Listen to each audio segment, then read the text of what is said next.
clase de la Escuela de Expansión de la Conciencia. Dije bienvenidos a todos. Es una alegría variar el inicio de la clase de la Escuela de Expansión con la música, gracias a Tincho, gracias a Martín por estas innovaciones. Por ahí nos enganchan un poco distinto a cómo solemos empezar las clases de la Escuela de Expansión. Y para toda la gente que esta es la primera vez que viene, les queremos contar un poco qué es esto, porque nosotros estamos muy acostumbrados a estos espacios, ya desde el año 2008, que se vienen haciendo mes a mes las clases de la Escuela de Expansión de la Conciencia. Este espacio que tratamos de cuidar y de preservar, en el que podamos tomar contacto con todo aquello que de alguna forma nos puede movilizar un poco a pensar en qué hay más allá de nuestra mente.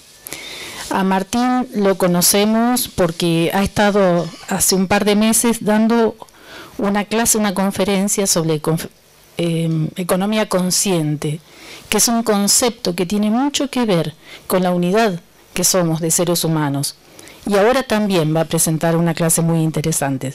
Nosotros queríamos simplemente decirles eso, que la Escuela de Expansión de la Conciencia está desde el 2008, que presentamos todo tipo de temas que puedan atraer a la gente a pensar un poquito más allá de lo cotidiano y acercarse a lo que hay también más allá de lo que la mente dicta.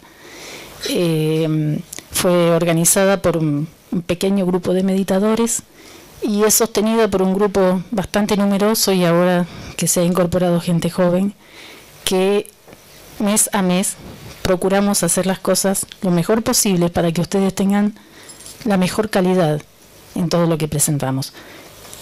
Vamos a empezar atendiendo a la innovación con la presentación que va a hacer Claudia Barreiro.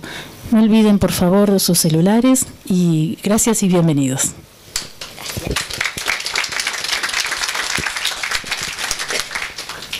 Muy buenas noches a todos, bienvenidos de nuevo. Ustedes, quienes ya llevan bastante tiempo asistiendo a la Escuela de Expansión de la Conciencia, saben que tenemos más o menos una modalidad de trabajo. No va a ser la de hoy, hoy va a ser completamente distinta. Martín Traverso, como ven, nos viene a presentar el tema del sentido de la vida en función de los dones y talentos, pero para ello eligió a un amigo para que lo presente.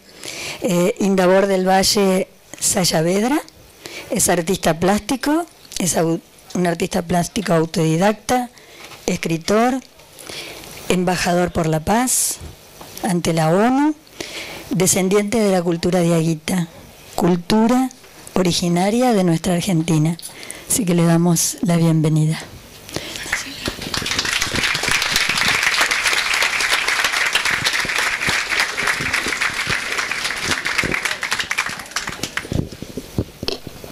Bienvenidos a todos, muchas gracias.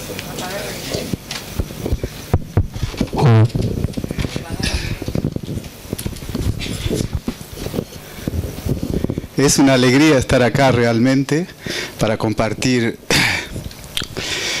una charla muy importante, pero antes de eso es un privilegio muy grande para mí presentar a un joven muy talentoso, muy inteligente y que tiene muchas inquietudes para mejorar la calidad de vida.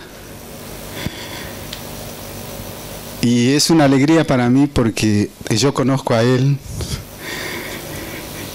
estamos casi siempre juntos, nos conocemos hace varios años y me impactó mucho su juventud y su sabiduría. Y más que eso, es un amigo del alma y un hermano del corazón. Y él tiene una cosmovisión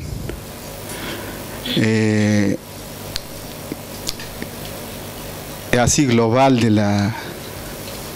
de la economía, tiene una mirada muy profundo del mundo. Y no solo eso, sino que él combina estas conferencias no solamente de una forma material, todo ve el mundo materialista, sino con un contenido interno, ¿no? Porque él ve que los economistas hoy tienen un punto de vista muy externo de la economía, solamente enfocado en la materia y en esto, en cómo ganar y producir más, sin importar la calidad interna del ser humano. Entonces, ustedes van a escuchar estas conferencias y van a encontrar mucha riqueza interna y espiritual, porque combina lo interno y lo externo. Él no ve que hay una separación entre la materia y lo espiritual, y el amor combina esto, mezcla estos elementos, ¿no? Que somos todos, ¿no es cierto? Que no hay que ser solamente un ser completamente materialista, porque las cosas materiales, por más que tengamos 10 Rolls Royce, 10 fábricas y todo, eso no nos perfecciona a nosotros. Las cosas externas para saciar nuestros deseos externos, cumple ese, pero le falta una dosis de amor a los economistas y todo. Y él tiene una visión, y yo creo que él puede dar mucha guía a muchos economistas, si saben escucharlo, ¿no? Entonces, para que no nos convirtamos en animales económicos, sino en seres humanos, que podamos dominar a la materia con amor, amar a la creación, ¿no es cierto? Si tenemos un auto, amarlo al auto con amor, a la casa con amor, pero no enfocarse completamente en lo material, porque nosotros sabemos que lo material es finito, ¿no es cierto? Entonces, y lo que importa todo es lo interno. O sea, la felicidad no se trata cuánto uno tiene, ¿no es cierto? ¿No? Sino cuánto amor uno tiene. Y eso es lo que nos llevamos algún día al otro lado, lo que creemos que hay un mundo espiritual, que este mundo es finito, la materia es finita, no es eterna, todo lo que estamos acá vamos a desaparecer, todo esto va a desaparecer, ¿no es cierto? Se va a transformar quizás en un edificio de 120 pisos en el futuro, no sé, pero acá, todo lo que estamos acá estamos destinados a desaparecer, desapier. Entonces, para mí es una alegría presentar a mi querido hermano. Más que hermanos, somos una relación tan linda, y tiene él es una persona muy sabia, pero lo más hermoso de todo, este joven, yo tengo 61 años, no lo puedo ver como mi hijo, pero es su humildad. Pero también cuando él tiene que hablar algo serio, habla con mucha claridad, con mucho carácter, y es muy humilde, aunque no parezca, a lo mejor venga acá y comience a saltar y a hacer todo, pero realmente es una persona increíble, y lo vamos a escuchar cada vez más. Y yo creo que una persona que tiene un talento, es muy difícil que pase desapercibido, ¿no es cierto? Hoy el que tiene un talento, imposible que quede bajo la alfombra, ¿no es cierto? Va a salir sí o sí, es la era. Y este es un joven de esta era. Y muchos economistas necesitan escuchar a este joven. Entonces, sin hablar más, les agradezco sinceramente que hayan venido y que Dios los bendiga. Entonces, vamos a darle un aplauso a Martín Traverso Sheffer.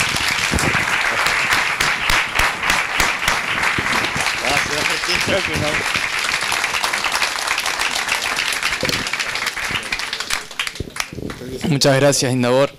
Creo que me agrandaste bastante, se me fue la humildad ahora. Bueno, ¿cuánta gente Me siento tan emocionado de las palabras de Indabor, del saxofón. Mientras ustedes escuchaban el saxofón, con Indabor estábamos bailando ahí adentro. Era nuestra forma de meditar.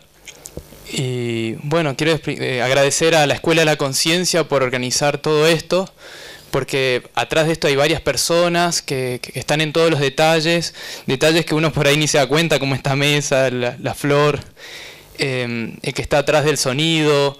Entonces, bueno, muchas gracias por permitirme estar en este lugar tan cuidado, por permitirme esta oportunidad. Y bueno, gracias Indabor y gracias a cada uno de los presentes. Estoy un poco emocionado todavía, se me va a pasar.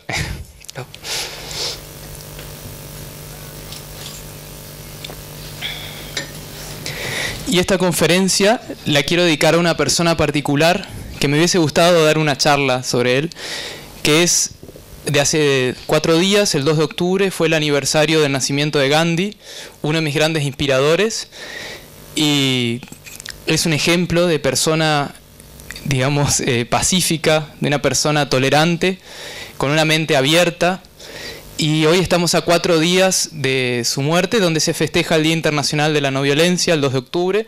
Por eso esa bandera que ven ahí, que me la dieron como embajador de la paz este año, y el pincito que lo tengo acá. Pero Gandhi acá en el corazón, igual que muchos otros como la Madre Teresa, como Nelson Mandela, que nos dejó hace poco. Entonces esta conferencia va dedicada a Gandhi. Y el título, como verán, así que hay que empezar. Como todo, el show tiene que comenzar. Vamos a hablar del sentido de la vida en función a los dones y talentos. Un tema que creo fundamental, y hablar, como se darán cuenta, hablar de este tema, no se esperará alguien con saco y corbata para hablar. Y desde luego que tuve que salir de mis cuadrados desde ya hace rato, que estuve de contador, de la parte meramente científica, y ahora van a entender por qué tengo que salirme, pero sin dejar de ser racional incluso. Entonces, esta conferencia es una conferencia racional y voy a abordar 5 grandes temas. Uno es la relación de la economía con el sentido de la vida.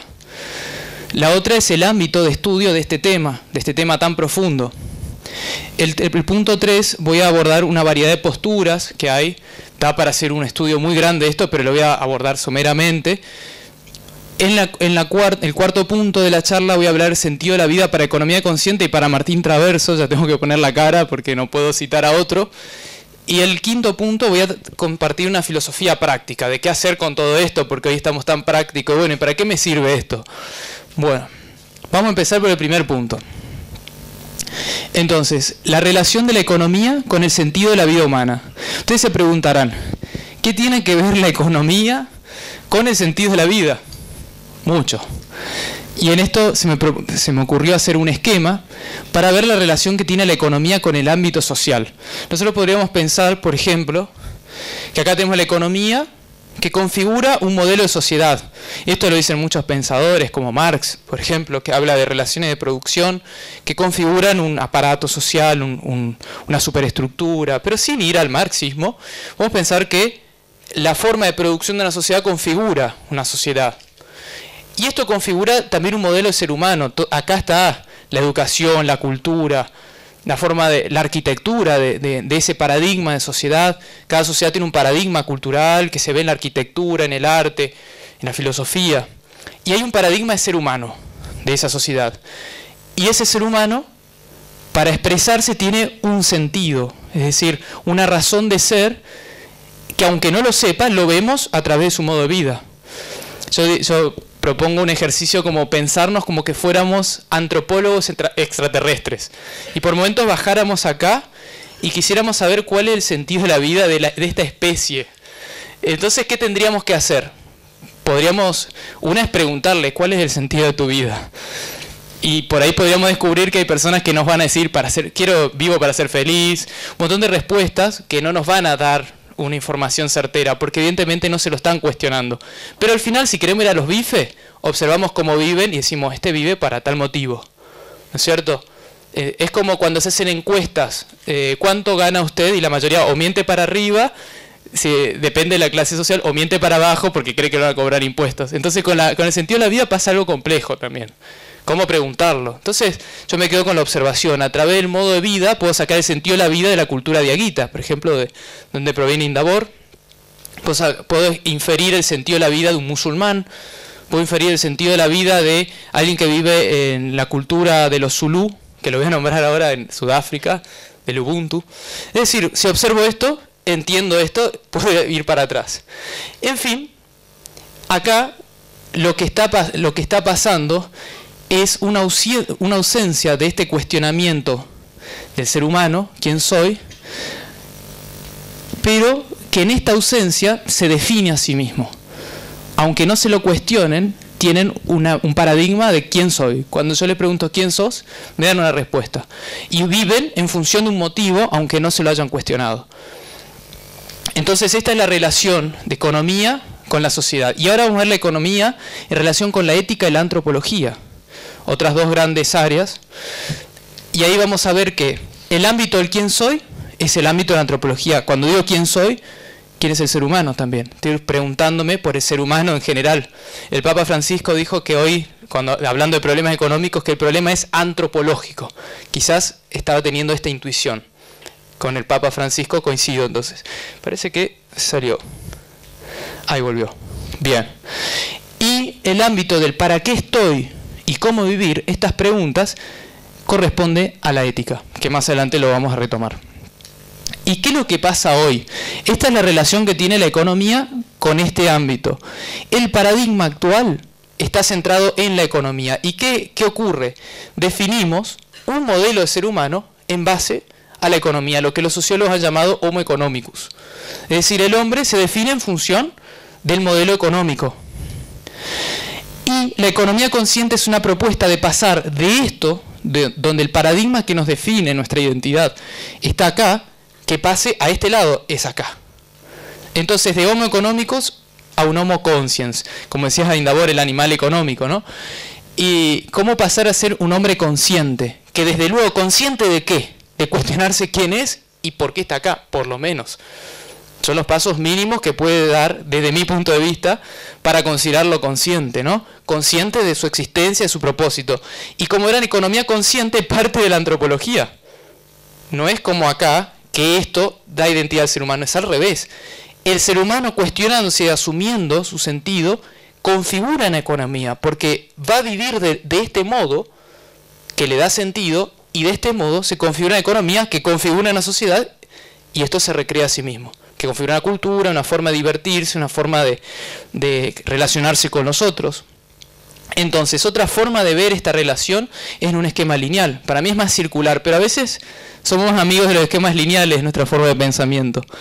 Entonces podemos pensar que la economía configura un modelo de sociedad, que configura un modelo de ser humano, que configura un sentido de la vida y un modo de vida. O sea, este sentido de la vida lo adquiere de acá, aprendido, en piloto automático. Pero, y este sentido de la vida tiene que ver con esto que ya expuse en la charla anterior, y voy a simplemente nombrarlo, que tiene que ver con el paradigma de la economía hoy, que tiene que ver con la escasez. La economía hoy dice que no hay suficiente para todos. Este es el razonamiento Osvaldo, que lo expuse en la otra charla, ya los que estuvieron, y si no lo pueden ver en internet, un nuevo paradigma en economía. Este es el razonamiento, no hay suficiente para todos, entonces tengo miedo de que va a faltar. Entonces mi relación con el otro es necesariamente la competencia ante este miedo. Y mi comportamiento económico es el generar stock. Tengo miedo y tengo que acumular. Ahí disminuye el flujo de las cosas que circulan, inflaciona los costos, todo es más caro, y esto excluye a la gente, excluye de la economía. Entonces afuera recreamos escasez. Esta es la profecía autocumplida de la escasez. Y bueno, después tenemos lo que es la contraria, que sería pensar de la abundancia. Hay suficiente para todos, que de hecho hay culturas que viven de este modo, por ello comparten. Implica un sentimiento de confianza de que va a haber. Esto hace que surja la cooperación como un modo natural, obvio, pero surge en este contexto. No, acá es difícil que surja la cooperación. Y acá el que acumulaba stock, acá crea riqueza, acá quiere dar. En vez de retener, tiene un impulso a dar. Entonces, este paradigma de la economía, que no es el único, ese paradigma predominante en este momento, genera un modo de pensamiento y una sociedad. Una economía basada en la competencia genera una sociedad piramidal, de relaciones de poder. Esto lo ven los sociólogos, esto da para una conferencia completa, pero lo voy a nombrar solamente. Y generalmente cuando nos enojamos con los que están en la puntita de la pirámide, pero en realidad es este esquema que genera esto. La pirámide tiene un paso anterior para ser generada, que es un modelo de relación de unos con otros. Esto es lo que genera la pirámide. Yo he hecho programas de radio en el cual hablan de los Illuminati, la familia de los Rothschild, los Rockefeller, los que tienen la culpa de todos nuestros problemas, mirando acá arriba. Y yo digo, pero hay una causa anterior a la generación de las élites mundiales. La causa anterior es el entramado de relación de nosotros, entre nosotros, de lucha de poder, que hacemos que algunos asciendan. Y hay algunos que son más eficientes y llegan más alto. Entonces nos enojamos con los que están más arriba. Pero el que está más abajo es igual, solamente que tiene menos poder. Pero está jugando al mismo juego. En fin. Y este modelo de sociedad genera un modelo de ser humano que es el Homo economicus. Y este Homo economicus vive por inercia, arrastrado, como nos cuenta Émile Durkheim, sociólogo francés, que es el hecho social, que es decir, como una sociedad que somos tan libres, de golpe estamos todos vestidos iguales, pareciéramos uniformados, ¿no? Entonces dije, bueno, yo voy a vestir como tengo ganas, voy a venir con un suéter de Bolivia que me trajo mi mamá, que hace rato quería uno de estos colores, y cómo puede ser que, teniendo tanta libertad, nos comportemos tan iguales. Y ahí está esta ausencia de cuestionamiento que existe hoy en la actualidad, con esta aparente libertad que tenemos, aparente, porque no la usamos. Entonces, esto lo dejamos en piloto automático y nos comportamos de este modo, reproduciendo esta forma de vida que se llama la carrera de la rata, ¿no? Vivimos siempre para un futuro y un bienestar económico, que ya vamos a analizarlo. Esta es la propuesta del cambio de mirada de economía consciente de mi postura, que es ver al revés, que parte del ser humano, este cuestionamiento, que cuestione su sentido de vida, ahí modifica su modo de vida, y de este punto la economía es un efecto. Es cómo vivimos, cómo nos relacionamos, ¿no? Cómo usamos el dinero, cómo usamos los trueques, cómo usamos todo lo demás. Y aquí aparece un modelo nuevo de sociedad. Bueno, entonces, ante un cuestionamiento del ser humano, de su sentido de la vida, también aparece un modo de vida nuevo, una economía nueva, ahí recién puede aparecer la cooperación, y esto que tanto se está buscando hoy en la economía, la solidaridad, la cooperación, y esto también da para una charla interesante. Lo que buscamos en la Revolución Francesa, las tres palabras, ¿no? Libertad, igualdad y fraternidad. ¿Dónde están?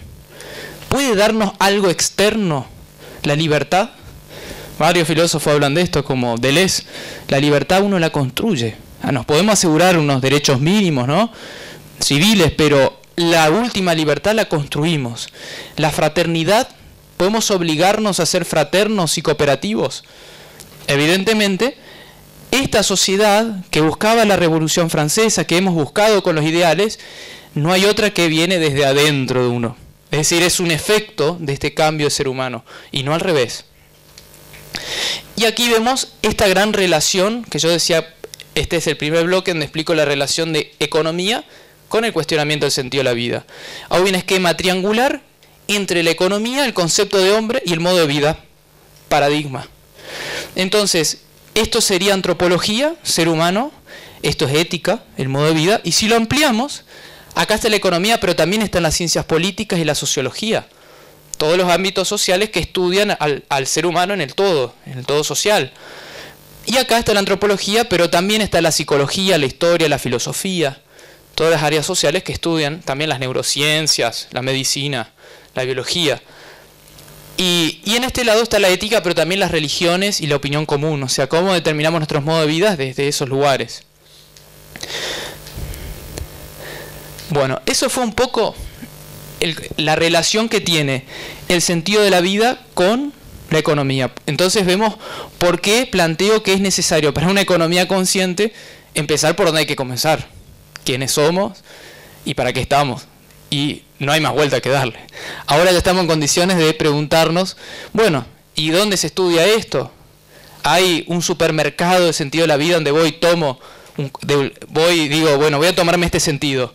Me voy al sentido de la vida de un rugbyer y me tomo el sentido de la vida de un rugbyer, o me tomo ¿dónde lo tomo esto? ¿Cómo lo investigo? Bueno, como expliqué anteriormente, el ámbito racional, de cuestionamiento del sentido de la vida se conoce como la ética. La ética es un ámbito de la filosofía que tiene muchos cuestionamientos que tienen que ver, bueno, primero proviene el griego de ética, de ethos, también de éticos, que tiene que ver con comportamiento, costumbre. Es el estudio, digamos, de normas morales que rigen la conducta humana, según la RAE, la Real Academia Española. Según Wikipedia, San Wikipedia, es estudio racional de la moral, la virtud, el deber, la felicidad y el buen vivir. Son otras formas de entender la ética. El cómo vivir y el sentido de la vida son cuestiones que recaen dentro de este ámbito. Si yo voy a preguntarme cómo vivir, estoy primero respondiendo a cuál es el sentido de la vida humana. Para alcanzar ese sentido, debo vivir de este modo. Entonces, este es el ambiente racional de cuestionamiento a este tema. Y ahora, bueno, como verán, cuando cuestionamos la cuestión antropológica, que es el ser humano, aparece la ética cuestionando esto, cómo debe vivir. ¿Cuál es el sentido de vida de ese ser y cuál es su modo de vida?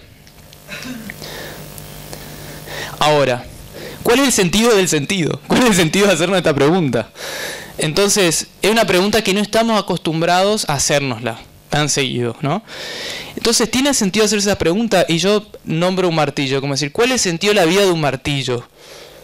Tiene un sentido, ¿no? Ha sido creado para martillar, no ha sido creado para lo que ha sido creado un pincel, un tenedor o un destornillador. Parece medio obvio, pero las cuestiones que se plantean los filósofos son como de niños, ¿no? Hay que volver a los cuestionamientos ingenuos, y así como me pregunto con algo artificial, una herramienta creada por el hombre, puedo preguntarme por algo natural. ¿Cuál es el sentido de la vida de una flor? Y puedo inferir de observarla, ¿no? ¿Qué es lo que hace una flor? Y digo, bueno, está dando fragancias al mundo, colores, y alimenta a otros seres de la naturaleza, y no es una abeja, un delfín o un hongo, que tienen otro fin, otro sentido, que está interrelacionado con los demás. Lo vamos a ver en la biología, que está todo interrelacionado. Donde sacamos un elemento se desequilibra. Podemos preguntarnos cuál es el sentido de la vida de cualquier ser vivo. Y esto lo ha hecho Aristóteles y ha clasificado ya hace 2500 años. Fue el primer botánico que clasificó los seres vivos, no es esta exactamente. Y así también, como nos preguntamos de un martillo, una flor, ¿cuál es el sentido de la vida del hombre? Obviamente que esa es la pregunta que más esquivamos, porque nos compromete directamente al preguntador. Si me hago la pregunta, ¿cuál es el sentido de mi vida? Empiezo que puede ser que tenga que cambiar algunas cosas. Entonces, ¿qué es lo que preguntamos cuando preguntamos el sentido? Preguntamos estas cosas. Por un lado, el significado de aquello de lo cual estamos preguntando. ¿Por qué? ¿Por qué el martillo? ¿Para qué el martillo? Y también la dirección del movimiento. Porque todo viene a un lugar y va hacia otro, ¿no? De un punto A va a un punto B. ¿Hacia dónde tiende? Hoy, de estos puntos acá, ¿cuál es el que más atención prestamos? ¿Cuál de estas preguntas? ¿El? ¿Hacia dónde? ¿El para qué? Las tres. Yo diría, por lo menos las ciencias, este es el cuestionamiento que más hacen.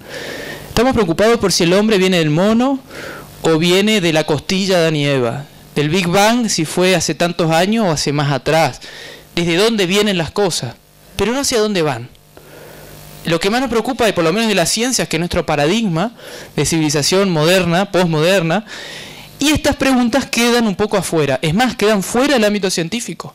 La ciencia no se pregunta en el hacia dónde, se pregunta en el por qué. Nada más. El resto, filosofía, eso si tenés ganas de esas charlas de voladas, ¿no? Se ha devaluado este gran cuestionamiento. Imagínense lo importante de poner a la luz esto. Es decir, necesitamos que las ciencias también cuestionen el sentido. Entonces, el para qué y el hacia dónde, que más o menos, este dice la función y este dice la dirección del movimiento, son parecidos.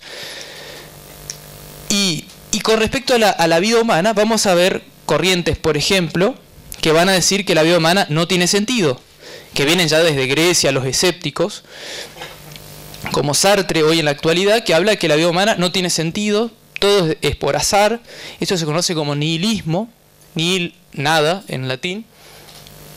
Las corrientes filosóficas escépticas que vienen desde Grecia, de Diógenes, por ejemplo, La vida humana no tiene significado, pero tratamos de buscarlo para justificar nuestra existencia. Y esto es un momento histórico, ¿no? El descreer de todo, el nihilismo. Y antes existe la otra postura, por ejemplo, de Aristóteles, que dice que todo tiene un fin.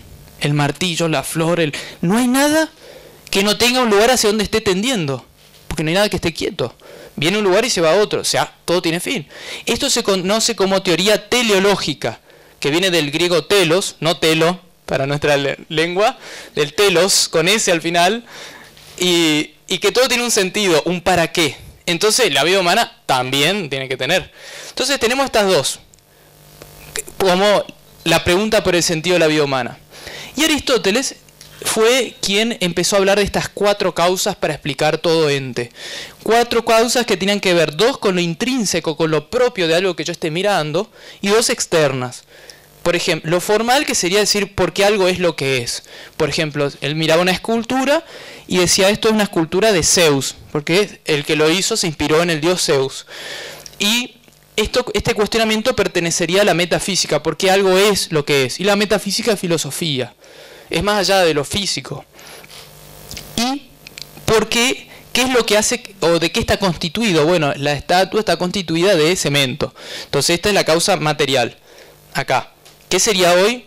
El ámbito de cuestionamiento de las ciencias. Y también va a hablar de 2 causas externas. ¿Qué produjo su movimiento y hacia dónde va el movimiento? Y cuando hablamos hoy de qué produjo el movimiento, el por qué, hablamos de la ciencia. Entonces, ¿qué produjo la estatua? El escultor. Entonces, la causa eficiente, y esto es lo que estudia la ciencia. ¿De qué están hechas las cosas? ¿Y quién las hizo? ¿O cómo? ¿De dónde empezaron? Pero después, no sé. ¿A dónde van? No. Y ese ámbito queda al final, o sea, estudia las causas, y la finalidad de las cosas queda en otro ámbito, que hoy vemos la ética, las religiones. Eso es ética, religiones. Eso está fuera del ambiente científico. Fíjense en la gran área que estamos dejando fuera de nuestros cuestionamientos. Entonces, el problema de las ciencias, desde este punto de vista, y esto es un gran tema epistemológico de discusión, es que se pregunta el por qué, pero no el para qué. De dónde viene, pero no hacia dónde van las cosas, o cuál es la finalidad. Incluso, digamos, el para qué de ellas mismas. ¿Para qué hacemos ciencia? Einstein, cuando vio que con su teoría de la relatividad hicieron una bomba atómica, él ha dicho, bueno, cuando vio a los nazis, dijo que esto sobre los límites del universo no tenía tanta certeza. Podría llegar a tener más certeza sobre los límites del universo, pero de la estupidez humana no. Y esto es lo que pasa cuando la ciencia no tiene un para qué. Y desde luego que es fácil darse cuenta, si ni siquiera nosotros mismos nos preguntamos nuestro sentido, que no vamos a preguntar con la ciencia. Y al final, ¿qué terminando el sentido de la ciencia? El sistema económico. Otra vez. Y esto lo dice Michel Foucault, que la ciencia se han vuelto discursos, palabras, ¿no? Que sirven para legitimar el poder. Yo quiero hacer esto, bueno, hago una teoría que legitime esto que quiero hacer. Listo, lo hago. Ahora es científico. Y esta ciencia no está al servicio del saber, como buscaban los filósofos, como decía Aristóteles, el saber por sí mismo. No, está orientado al lucro. ¿Por qué uno estudia para ser investigador del CONICET? ¿Para ganar plata? ¿O no? ¿Alguien estudia para avanzar el saber humano? No. Entonces, ¿cuál es el fin de las ciencias? También, preguntarse el fin también tiene que ver con el fin de lo que estudian los fines también. Esta es una cuestión por lo cual es importante ver la importancia, y estoy muy redundante con el uso de las palabras, de cuestionar los fines.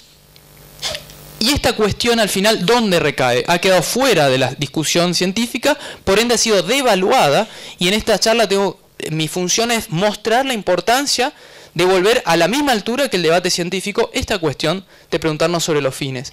Y actualmente vamos a ver la realidad. ¿Dónde recae esto? Recae en las religiones, o sea, el fin de la vida humana, en la filosofía, la ética, y en la opinión común. Todos con un par de vinos somos filósofos y nos ponemos a hablar del sentido de la vida, etcétera, ¿no? Bueno, entonces acá tengo una relación ética, sentido de la vida y identidad humana. Se configura una identidad hoy no cuestionada, dada por la cultura, la que hemos crecido. Krishnamurti es uno de los que dice esto, ¿no? Que estamos formados por la cultura y la educación, y le da con un lindo caño. Y un sentido de la vida no cuestionado, que lo tomamos como un producto del supermercado, vivimos y hacemos lo que se puede, ¿no? Y ahí el cómo vivir y cómo convivir son las cuestiones, las éticas, que van como por piloto automático. Entonces la primera cuestión, como vemos en la línea de encadenamientos, es el quién soy, que no es el título principal de esta conferencia, que es muy bueno para dedicarle una conferencia completa. Entonces, ¿qué implica este cuestionamiento? Que es creernos de un modo, pues estamos definiendo qué somos, cuando decimos quiénes somos, nos concebimos de ese modo y así también a los demás. Automáticamente cuando yo digo, soy egoísta, digo, son todos egoístas. Estoy haciendo una teoría antropológica de mí mismo y miro así a los demás y me comporto así. Tenemos un propósito ligado a lo que consideramos que somos. Entonces, ¿qué somos para la economía? Egoístas, por naturaleza.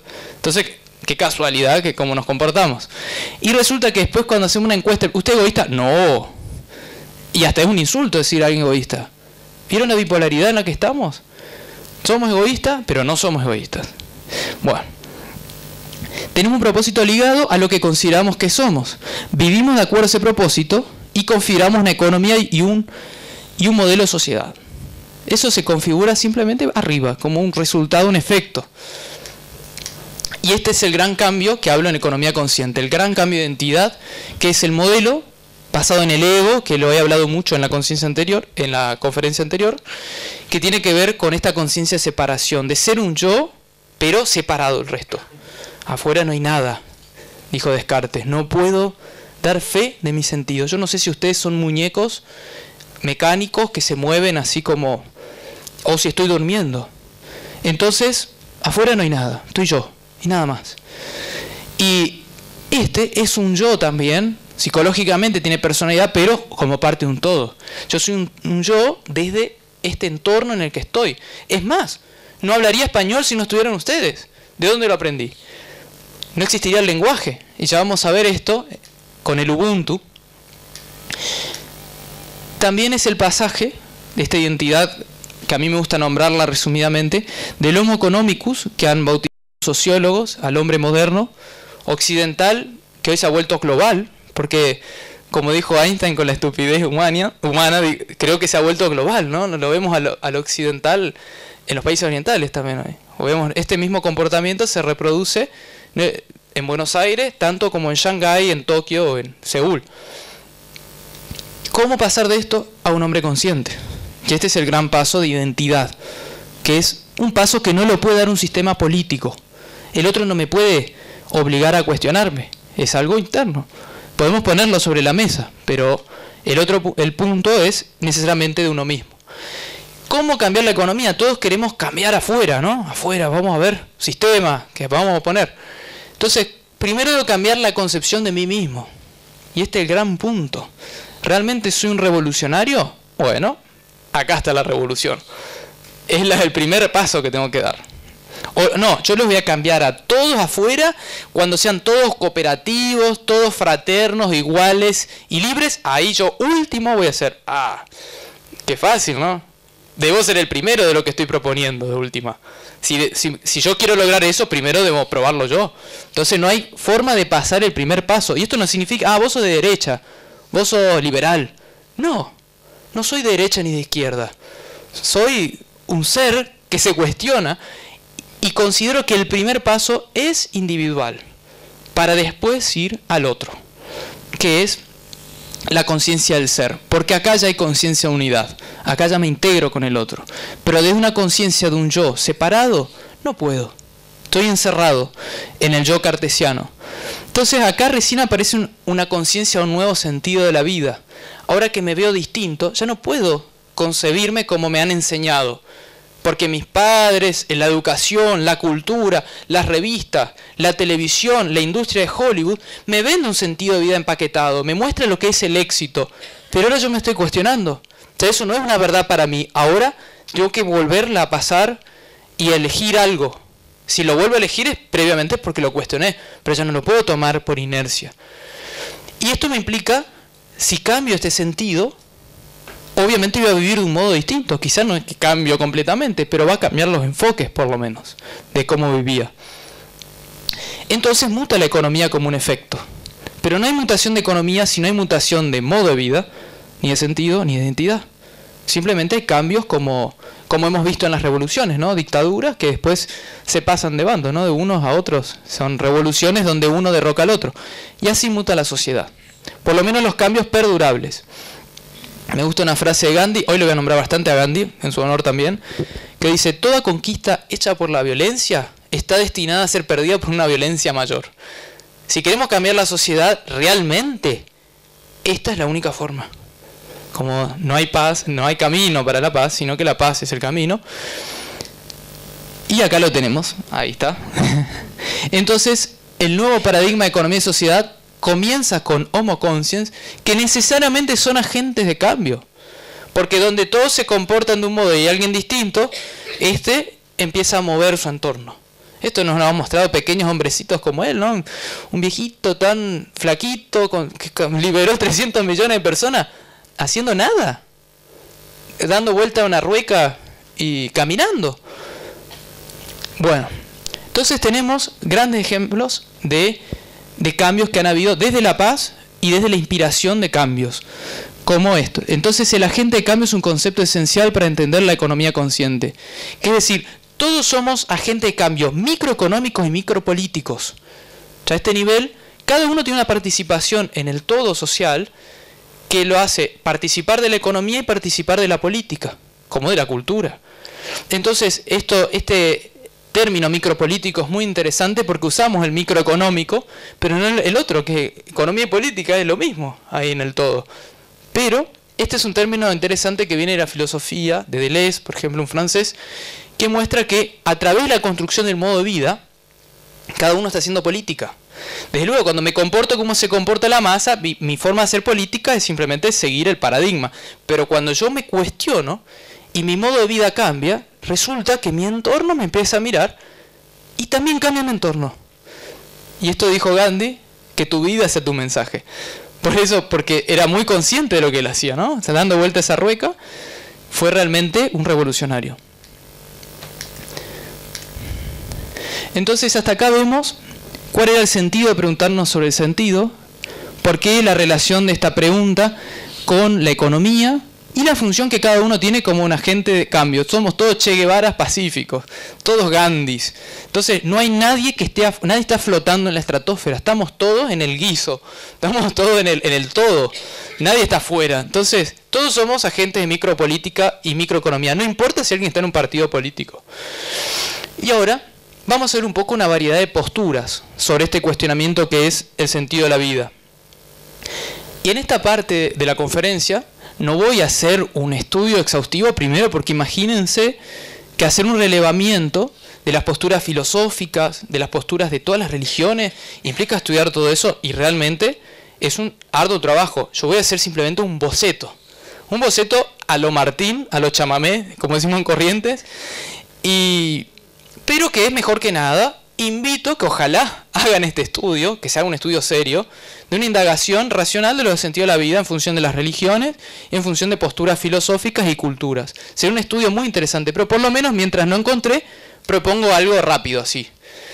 Entonces, vamos a ver posturas de filósofos. Vamos a algunos occidentales conocidos como Platón y Aristóteles, que lo vemos ahí Platón señalando para arriba, como en el mundo de las ideas, en el plano de lo inteligible, y Aristóteles más abajo, no, vamos al mundo de la materia, que era más o menos, como se dice, así a grandes rasgos, lo que los diferenciaba, pero eran bastante parecidos.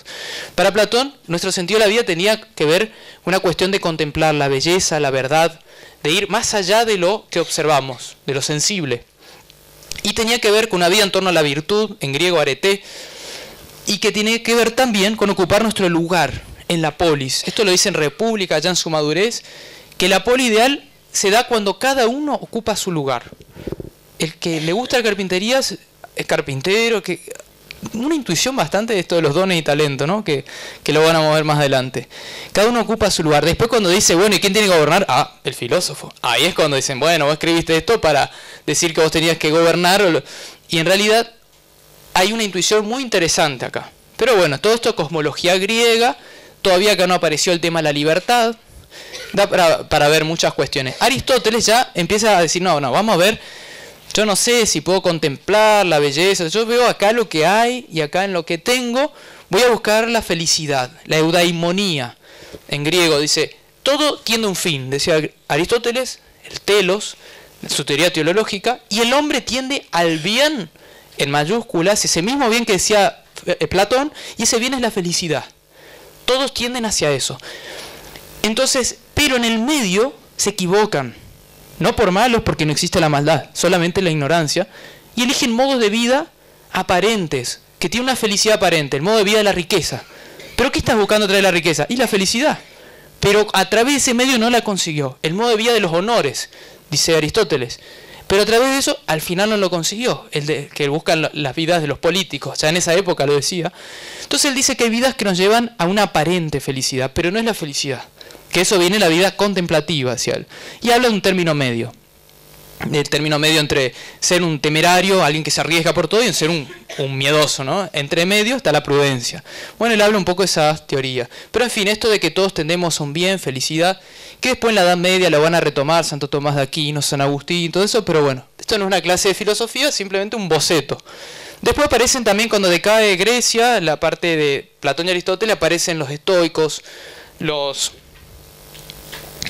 epicúreos, estos nombres raros, ¿no? Epicuro, que es cuando ya en Grecia decreían de los políticos, que bueno, pero aunque sea vamos a vivir felices. Entonces vamos a buscar cómo se vive feliz. Entonces empiezan a preguntar, bueno, vivir conforme a la naturaleza, es algo que ellos proponían, y naturaleza no es lo mismo que naturaleza hoy. Naturaleza es esto de no intervenir. Para un griego era impensable abrir un cuerpo humano, una autopsia, como para nosotros, ¿no? Entender el concepto de naturaleza es clave en entender esta cosmovisión. Aceptar nuestro destino, ellos no creían en la libertad. No existe en griego antiguo la palabra elegir, que esto va a aparecer después con el cristianismo y demás. Buscaban esto, los estoicos epicúreos, que esta palabra en griego, ataraxia o ataraxia, es imperturbabilidad del alma. Es decir, pueden ocurrirme cosas negativas, cosas positivas, desagradables, agradables, pero yo puedo estar imperturbable. Puedo estar en paz. Esto es el estado de los sabios. Y para ello necesito un autocontrol de las pasiones, los miedos, los placeres. Bueno, de esto hablaban. Pero en fin, vivir conforme a la naturaleza y buscar este estado de sabiduría. Esto era el sentido de la vida, ¿no?, de Grecia. Después ya vamos a hacer un vamos ahora a la modernidad, la posmodernidad. Ya vamos a un francés muy cercano en el tiempo, Sartre. Y lo pongo porque es muy de moda, está de moda leer Sartre o leer Nietzsche. Entonces dije, por eso lo incluí, no por ser seguidor ni nada. Entonces la vida no tiene sentido. Es muy interesante lo que dice, porque después Nietzsche va a decir que esto es una etapa del ser humano, el experimentar este estado. La vida no tiene sentido, pero nos corresponde a nosotros darle un sentido, porque bueno, entonces ¿para qué vivir? La vida es una porquería, no es lo mismo estar vivo que estar muerto, entonces me mato. Entonces, o me voy caminando a un precipicio, me caí, me morí. Entonces, desde este lugar me obliga, y ahí aparece la libertad. Estás obligado a superar ese estado de angustia, de desesperación, de desolación, de no saber qué hacer. Estás obligado a elegir. Somos libres, dice Sartre. No sabemos si tenemos un sentido, pero está obligado a elegir uno.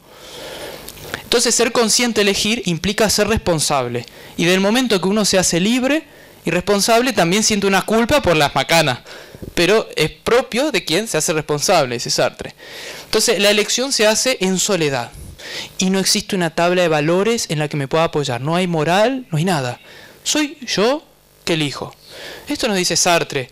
Para el que le gusta decir no hay sentido, bueno, igual estoy obligado a buscar uno. No me queda otra. Y Nietzsche, ¿no?, también aparece antes Sartre, pero lo puse después por una cuestión de que él habla del nihilismo como una etapa. No es para quedarnos ahí, de este descreimiento. Él habla de que hay un hombre que viene después del nihilismo, después que descreyó de todo, las religiones, nada sirve para nada, qué sé yo. Pero ahí, en ese estado se da cuenta que no puede vivir, que es el estado del león, que más adelante lo voy a contar en una metáfora. Entonces necesita elegir algo. Y en ese elegir se hace dueño de su libertad, responsable. Y ahí aparece el Übermensch, que es en alemán el superhombre. Y este es el camino del niño, dice Nietzsche, donde uno recupera la inocencia y empieza a crear valores. Destruyó todo, no hay nada. No hay, Dios, dice, Dios ha muerto, dice Nietzsche. Nos quedamos sin nada, solos, pero no podemos vivir así.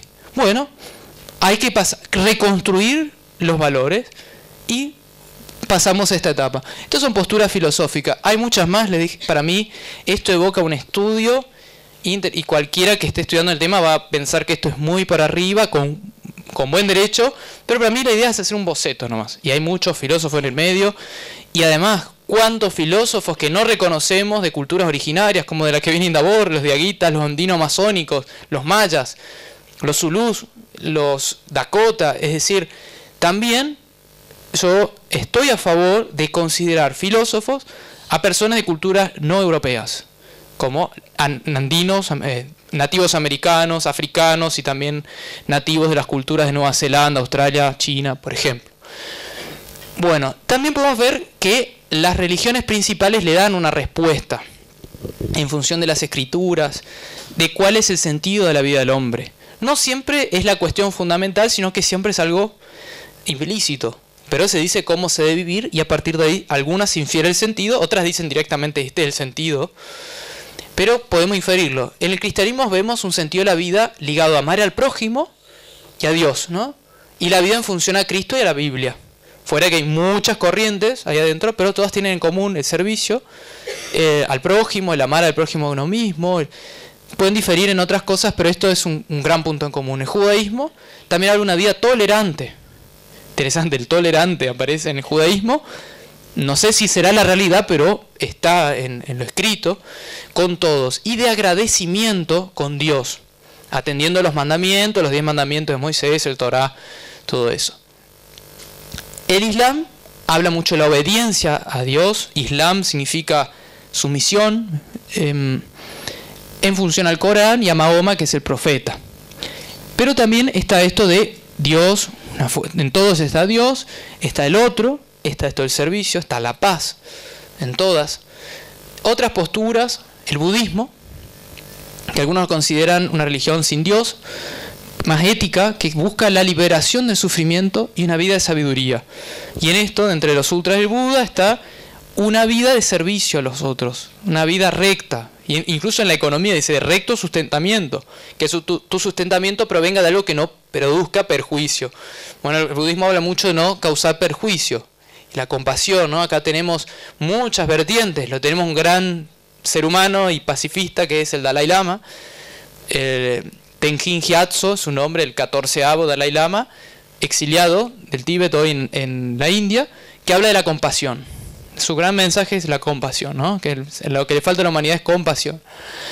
Y el hinduismo, que también tiene muchas vertientes, algunas monoteístas, otras panteístas, pero más o menos busca algo parecido, que es el moksha, en sánscrito, la liberación del ciclo de reencarnaciones que llaman samsara. Hoy, como está de moda en la New Age, conocemos esto del moksha, samsara, por Deepak Chopra, por alguno que hemos leído lo conocemos. Y las buenas obras y el ahimsa. Y acá está Gandhi, ¿no? El ahimsa, que es la no violencia, principio básico del cristianismo. Del hinduismo. Estaba pensando, ya se lo voy a contar por qué dije eso. Taoísmo, otra que no era religión, pero se volvió religión en base a un libro que es el Tao Te Ching, atribuido a una persona que se llama Lao Tse, que se desconoce si existió o no existió, bueno, pero que existe en el mundo, tiene seguidores, y habla de seguir un orden natural, parecido a eso que habíamos visto en los griegos allá, ¿no? Seguir un orden natural, Tao, y actuando espontáneamente. Habla del Wu Wei, que es un gran concepto, que es esto del hacer sin hacer, el hacer desde la ingenuidad. Y siguiendo los conocimientos intuitivos. Habla de la vida de un sabio que es parecido a un niño. Este término es muy difícil de traducir. Fuera que lo habrán leído Ludovica Esquirru, por ahí del Wu Wei, que nombra. Es un término que yo he buscado en internet, San Wikipedia y otros lugares, que algunos traducen como hacer no haciendo. Pero es algo mucho más complejo que eso, que es algo como un hacer desde la ingenuidad como si fuéramos niños, ¿no? Bueno, pero nos quedamos con ese término occidental.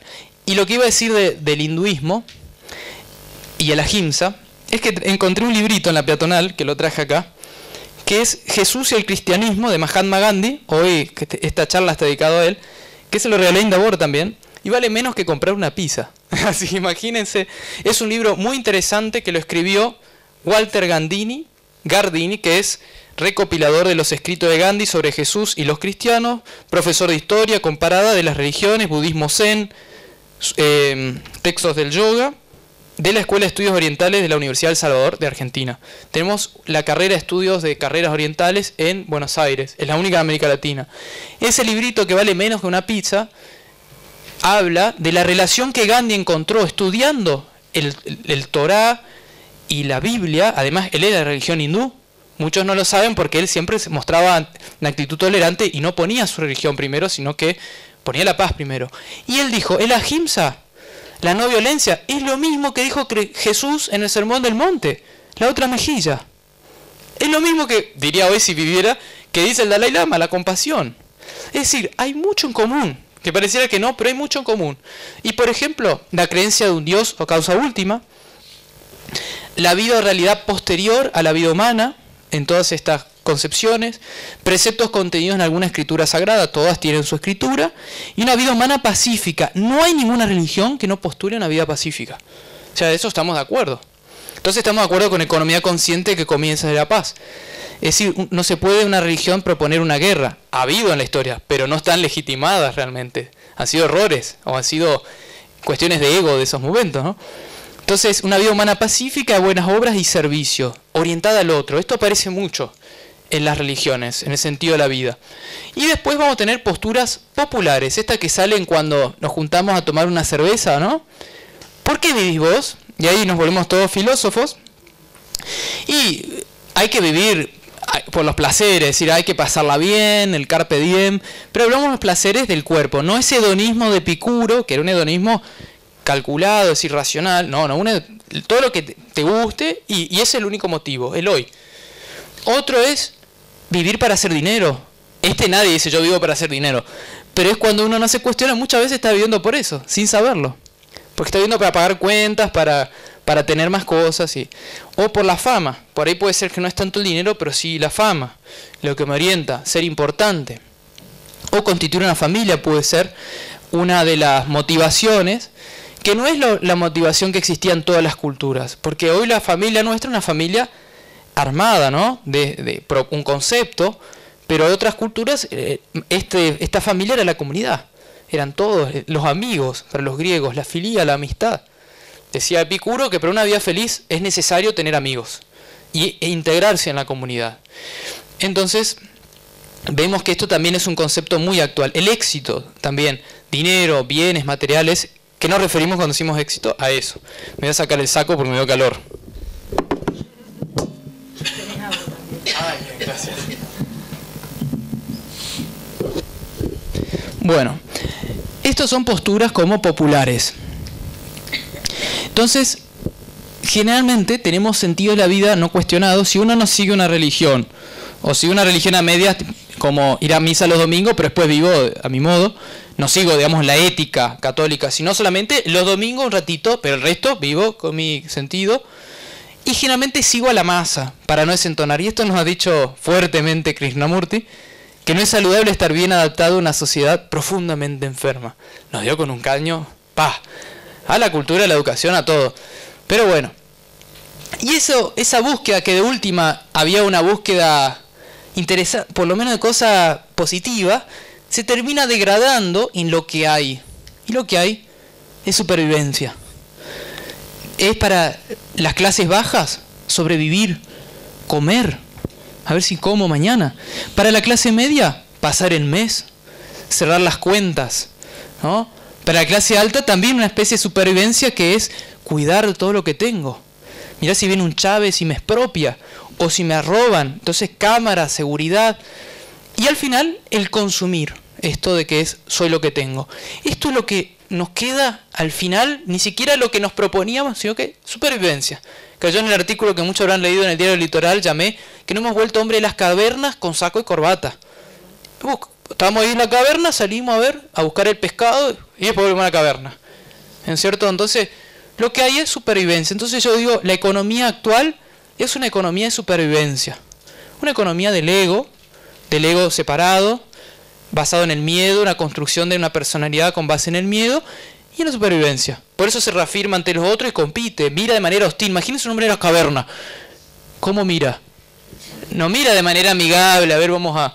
No, tiene miedo del otro. A los humanos de su clan nomás, los que están en la caverna con él, les convida el pescado, pero el resto, no. Entonces, al final lo que nos queda es lo que hay. Hemos caído en lo que hay. Y hemos caído en una gran carencia. Una gran carencia, pobreza, desigualdad, todo lo que vemos en el mundo. Y generalmente miramos este lado nomás de la pobreza. Pero hay alguien que nos dijo que hay otra pobreza, que no la vemos. Porque esta no está medida tanto por los índices de pobreza, ¿no?, de la canasta, pero habría que ver una canasta de amor también, no una canasta básica de... También la canasta básica de amor, que en Davor habla que el mundo necesita amor.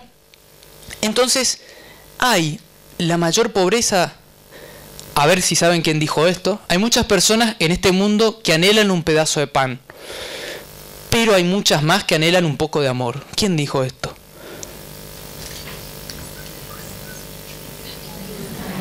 Y esta mujer también que salió de su convento a darle comida a la gente que veía ahí afuera, que ella se propuso ayudar a los más pobres de los pobres.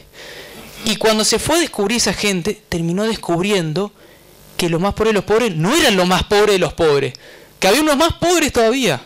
Cuando fue a Estados Unidos, se dio cuenta de que había gente realmente abandonada, que no había tanta pobreza material, pero sí soledad, abandono, falta de amor. Una de las críticas que le hacían a Madre Teresa es, pero bueno, vos estás haciendo un parche, es decir, no estás solucionando la pobreza de fondo, porque este señor que se iba a morir ahí en la calle, en Calcuta, vos lo llevaste y se te murió ahí. Sí, pero se murió con amor, vestido, perfumado, tocado por alguien, ¿no? Ha tocado incluso a los leprosos. Entonces, esto que nos dio este mensaje no valía solo para el que estaba ahí en la calle, valía para toda la sociedad y más en Occidente. Entonces, el entender que la pobreza no es solo material es fundamental para entender la economía nueva.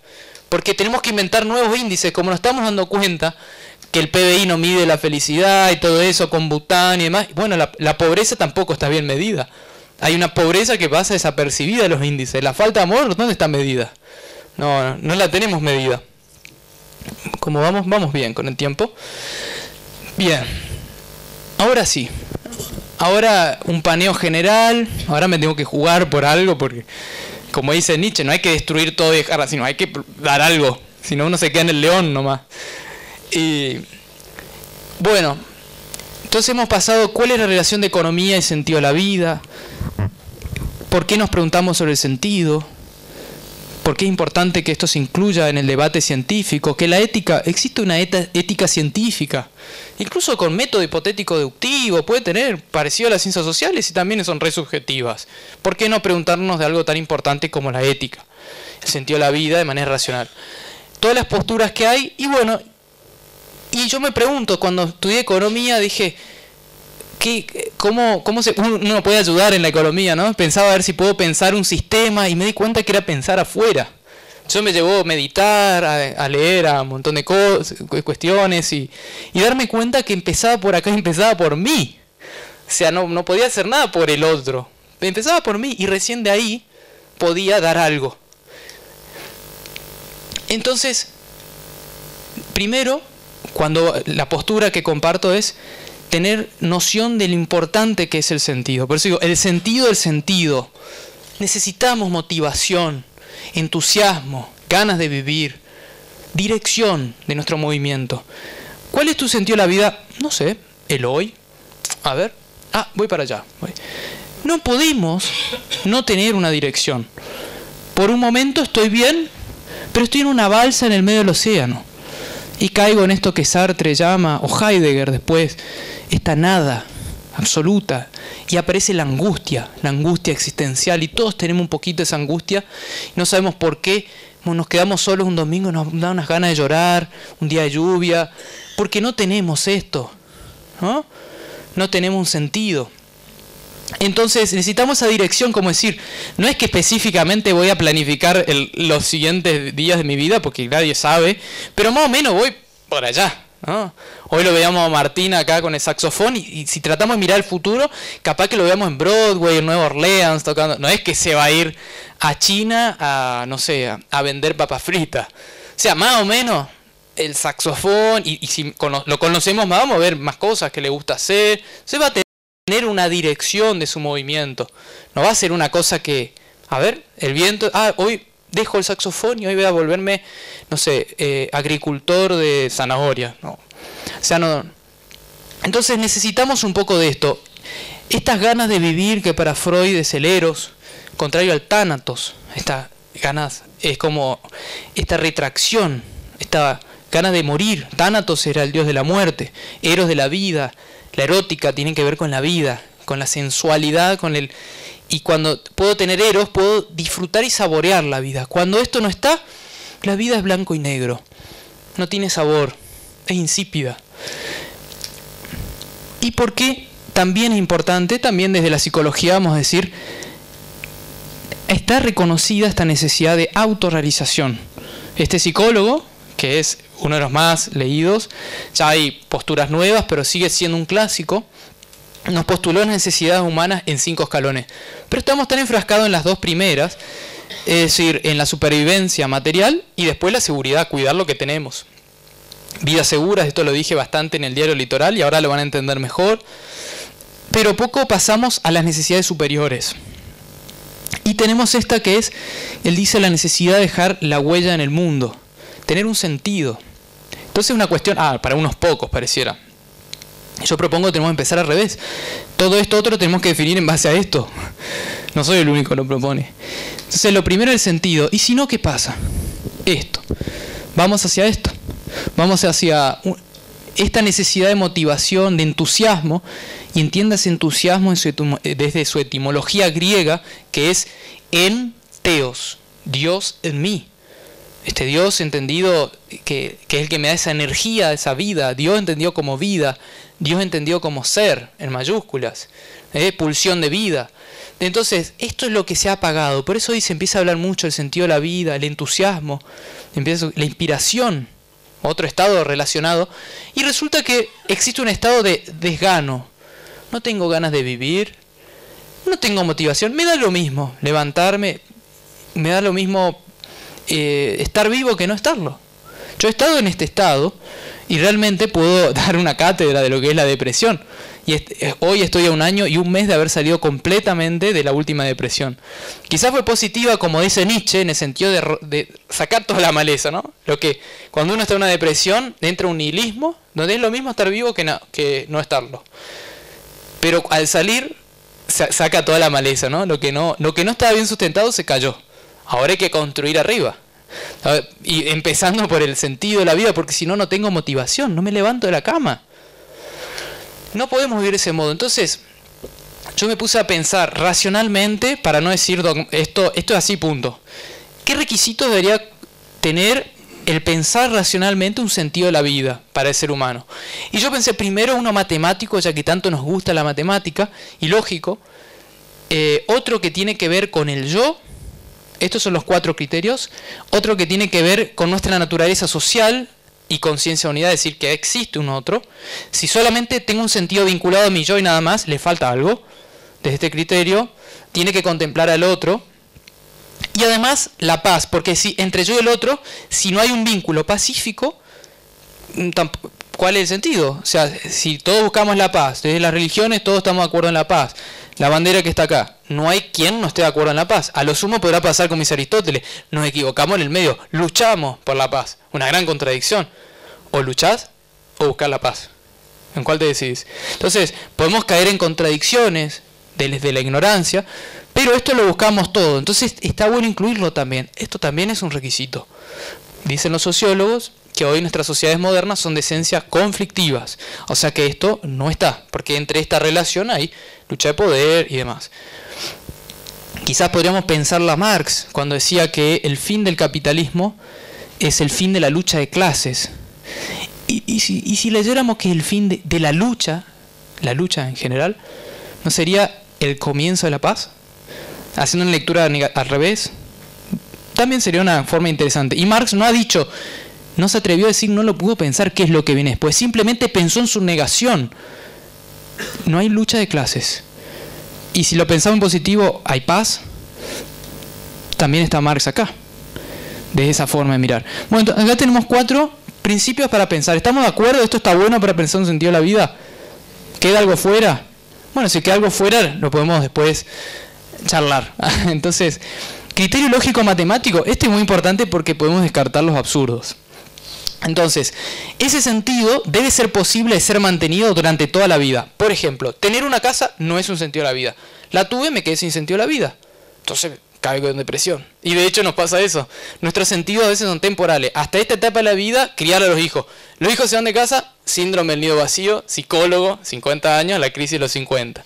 Y así tenemos cada crisis, que es cuando se produce un vaciamiento de ese sentido que se olvidaron que se iba a terminar. Mi sentido de la vida era recibirme. Me recibí, ¿qué hago ahora? Entonces, ¿por qué no pensamos uno que dure y chau? ¿No es más fácil?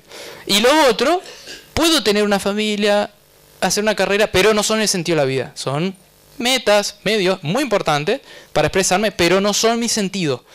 ¿Se entiende? Porque si no, ¿cómo puede ser que somos seres humanos y uno tenga un sentido? Tener una familia, otro... Si son la misma especie, ¿no? La rosa y la rosa, una es una cosa... No. También debería haber algo anterior y esos son, digamos, contingencias, son expresiones del medios para lograrlo. Entonces, bueno, debe ser posible ser mantenido ante toda la vida. Puedo pensar algo absurdo. Mi sentido de la vida es rascarme todo el día y desde que me levanto hasta me acuesto me rasco. No, cumple el sentido lógico, pero después vamos a ver que hay más criterios. Mi sentido de la vida puede ser matar gente. Totalmente, y cada vez que mato gente me siento vivo. Mi sentido de la vida puede ser hacer dinero. Desde este criterio también puedo desde que nazco hasta que muero hacer dinero. Pero bueno, de empezar filtra, pero después hay que ver más criterios.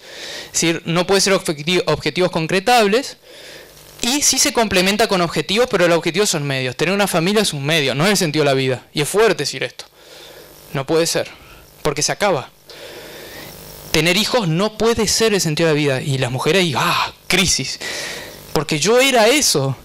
No, sos más que eso. Eso es un medio. Una función muy importante que cumple la mujer. Pero su sentido es más que ser madre. Mucho más que eso. Es un ser humano al igual que el hombre. Entonces, y ahí aparece, bueno, ese sentido además debe contemplar al yo, al individual. Porque primero está lo más cerca, después me voy más lejos. Entonces... que produzca disfrute a uno mismo en primer término. Es decir, si esto no puede aparecer, si yo voy a elegir, y estoy eligiendo, como dice Nietzsche, ya saqué todo, no voy a elegir un sentido que me voy con un látigo, ¿no? Nadie. ¿A quién racionalmente se lo... No, a mí me gusta, a menos que sea un fakir o alguien que, ¿cómo se llama? Sadomasoquista. Supongo que vamos a estar de acuerdo, y lo estamos de acuerdo en el sentido de ver en las publicidades, disfrutar esto, disfrutar lo otro, la palabra disfrute, parece un montón. Pero recalquemos, no hablando de los placeres enteramente del cuerpo y a la exageración, sino de un disfrute continuado, que puede ser disfrutar esta charla, disfrutar la compañía de un amigo, disfrutar el saxofón, que yo lo disfruté tanto ahí adentro con Indabor, que lo bailábamos. Entonces es eso, ¿no? Ese estado que quizás es más una paz, de estar en el lugar que tenés que estar, entendiendo disfrute un poco de ese lugar, entendiéndolo como un poco parecido a ataraxia, de imperturbabilidad. Me puede pasar algo malo, se murió alguien, ¡ay, qué disfruto! No, lo vas a disfrutar, pero puedes estar en paz, sabiendo que todos vamos a morir, una verdad, ¿no? Pero no vas a festejar que se murió, pero vas a estar en paz. Entonces entendiendo disfrute de un lugar amplio, y da para hablar, y supongo que da para teorizar bastante, y... bueno, un poco entendiendo desde este lugar. Y esto me va a implicar que va a estar vinculado a los dones y talentos naturales.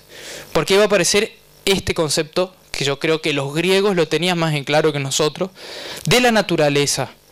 Que me surge de manera natural. Eso me produce disfrute. Y ahí vemos por qué en esto, y ahora lo vamos a volver a entrar a este tema, somos tan distintos, y eso es lo lindo, ser distinto. Por eso Martín tocó el saxofón y yo, otro Martín, da la charla. Y es lindo encontrar con un criterio, que es este criterio, aquellas cosas que me producen ese estado. Entonces ahí está el primer punto, ya filtramos. Durante toda la vida puedo mantener algo que le haga bien a mi yo. Perfecto. Ahora me voy al otro, porque puede ser que de golpe a mí me guste hacer algo que genera un malestar a otros, y ahí puede haber un problema. Entonces, eso que yo hago le voy a agregar una condición que tiene que ver con el otro, con lo social, que es que produzca bienestar y disfrute también a los otros. Entonces, si Martín tocó el saxofón, yo lo vi, les pillé un ratito ahí, la cara de éxtasis que tenía, para mí lo estaba re disfrutando. Y supongo ustedes lo disfrutaron al saxofón. Bueno, entonces creo que él ha cumplido con esta condición. Y con esto otro, que ya lo vamos a ver en Maslow, que tenemos una necesidad de dar nuestra esencia a los demás. Existe una necesidad profunda, psicológica, estudiada y observada empíricamente, de que necesitamos darle cosas a los otros. Porque ahí nos sentimos con sentido. Es como la rosa, cuando la olemos, la rosa es rosa. Si no, puede ser un jazmín, puede ser otra cosa, ¿no? Y nosotros necesitamos darle algo a los demás. Pero cada uno tiene, desde su individual, desde la parte individual, encontrar qué es eso que ama. Para después decir, bueno, lo doy. Esto de pensar el todo social y pensar de nuestra relación con los otros me evoca al Ubuntu, que dije que lo iba a volver en este punto, que es una palabra del Zulú, un idioma de una cultura originaria sudafricana, que significa soy porque somos. Y esto es lo que usó Nelson Mandela, como lo van a ver acá, y a Desmond Tutu, que está vivo, que es el arzobispo de Sudáfrica, premio Nobel, los dos, para el fin del apartheid en Sudáfrica, de esta cuestión de la separación de la gente por colores, ¿no? Raciales, tremenda. Entonces, volver a su cultura originaria, que era esto, soy porque está el otro.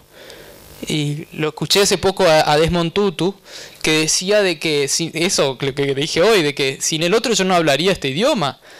Entonces, pensar de que puedo ser sin el otro es pensar eso que Aristóteles ya nos dijo allá hace 2500 años, de que nuestra naturaleza es ser animales sociales, que necesitamos de vivir con el otro. A pesar de que nos podamos llevar bien, mal, lo necesitamos. Salvo que seamos, dice, más que hombre o menos que hombre, que se traduce como un dios o una bestia. Todos necesitamos. Y si esto es real, algunos dicen, no, yo puedo estar solo. No confunda, estar solo en tu casa que está con el Facebook no es estar solo.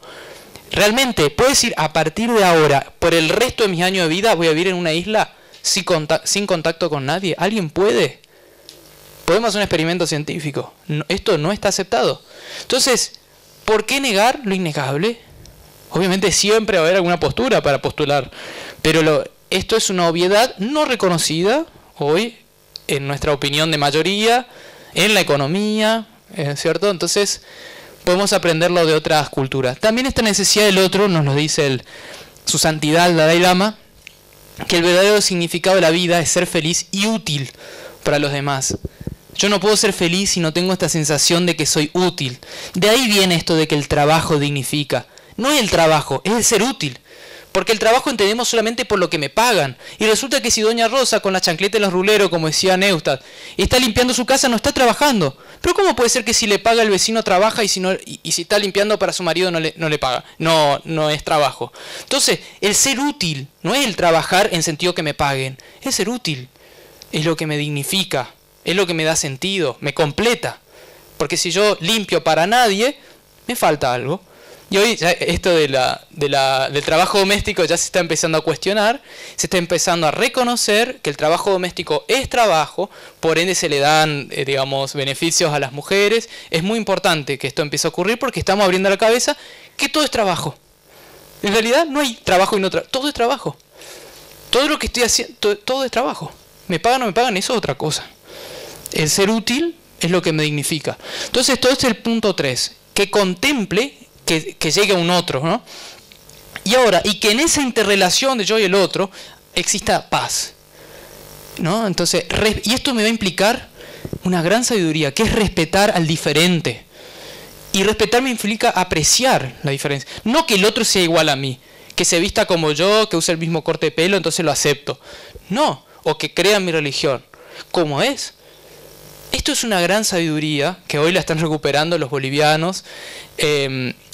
En la nación del Abya Yala, que es esto de la gran nación, que eran de los pueblos de Sudamérica, que hablan donde en el buen vivir, en la cosmología del buen vivir andino-amazónica, ellos ya eran muchas etnias, entonces se vieron obligados a postular que era importante convivir con el diferente. Ellos eran mucho más cosmopolitas que cuando llegaron los europeos. Ellos sabían que había que convivir con el distinto. Entonces cuando llega el europeo, dice, sí, vení con nosotros. Y no ha ocurrido, evidentemente, porque esto no era un valor para la cultura europea.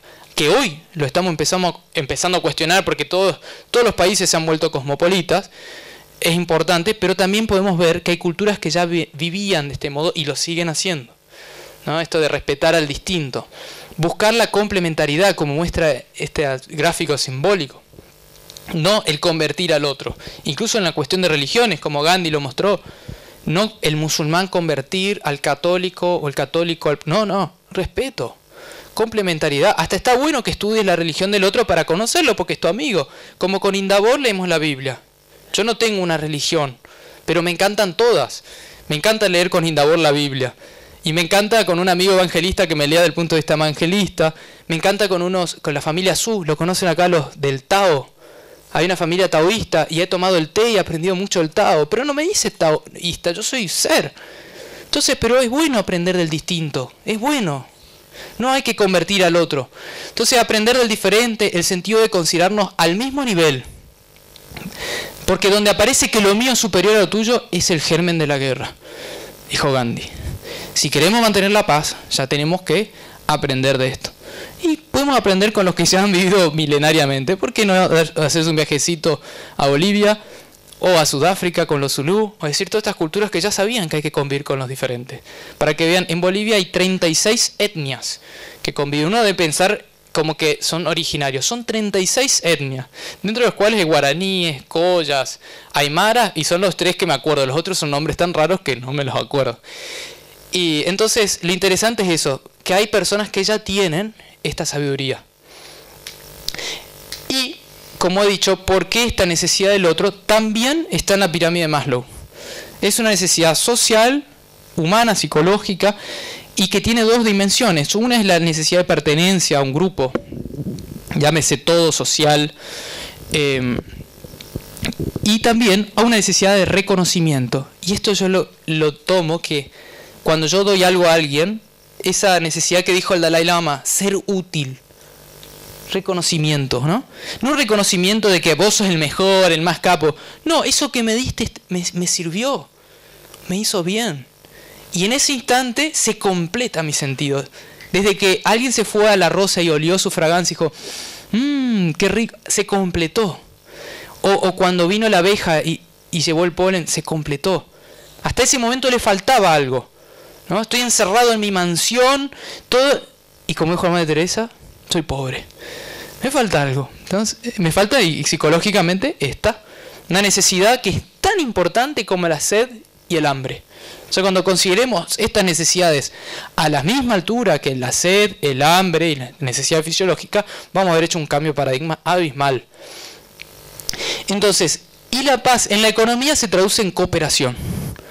Porque, y esto también lo tengo que decir de manera racional, lo expliqué en otras charlas y que no me voy a extender, que la competencia genera violencia, genera lucha de poder. Entonces, porque uno gana del otro. Y siempre el ser el perdedor no está bueno. Entonces esta es la forma de relación que nos asegura la paz. Bien.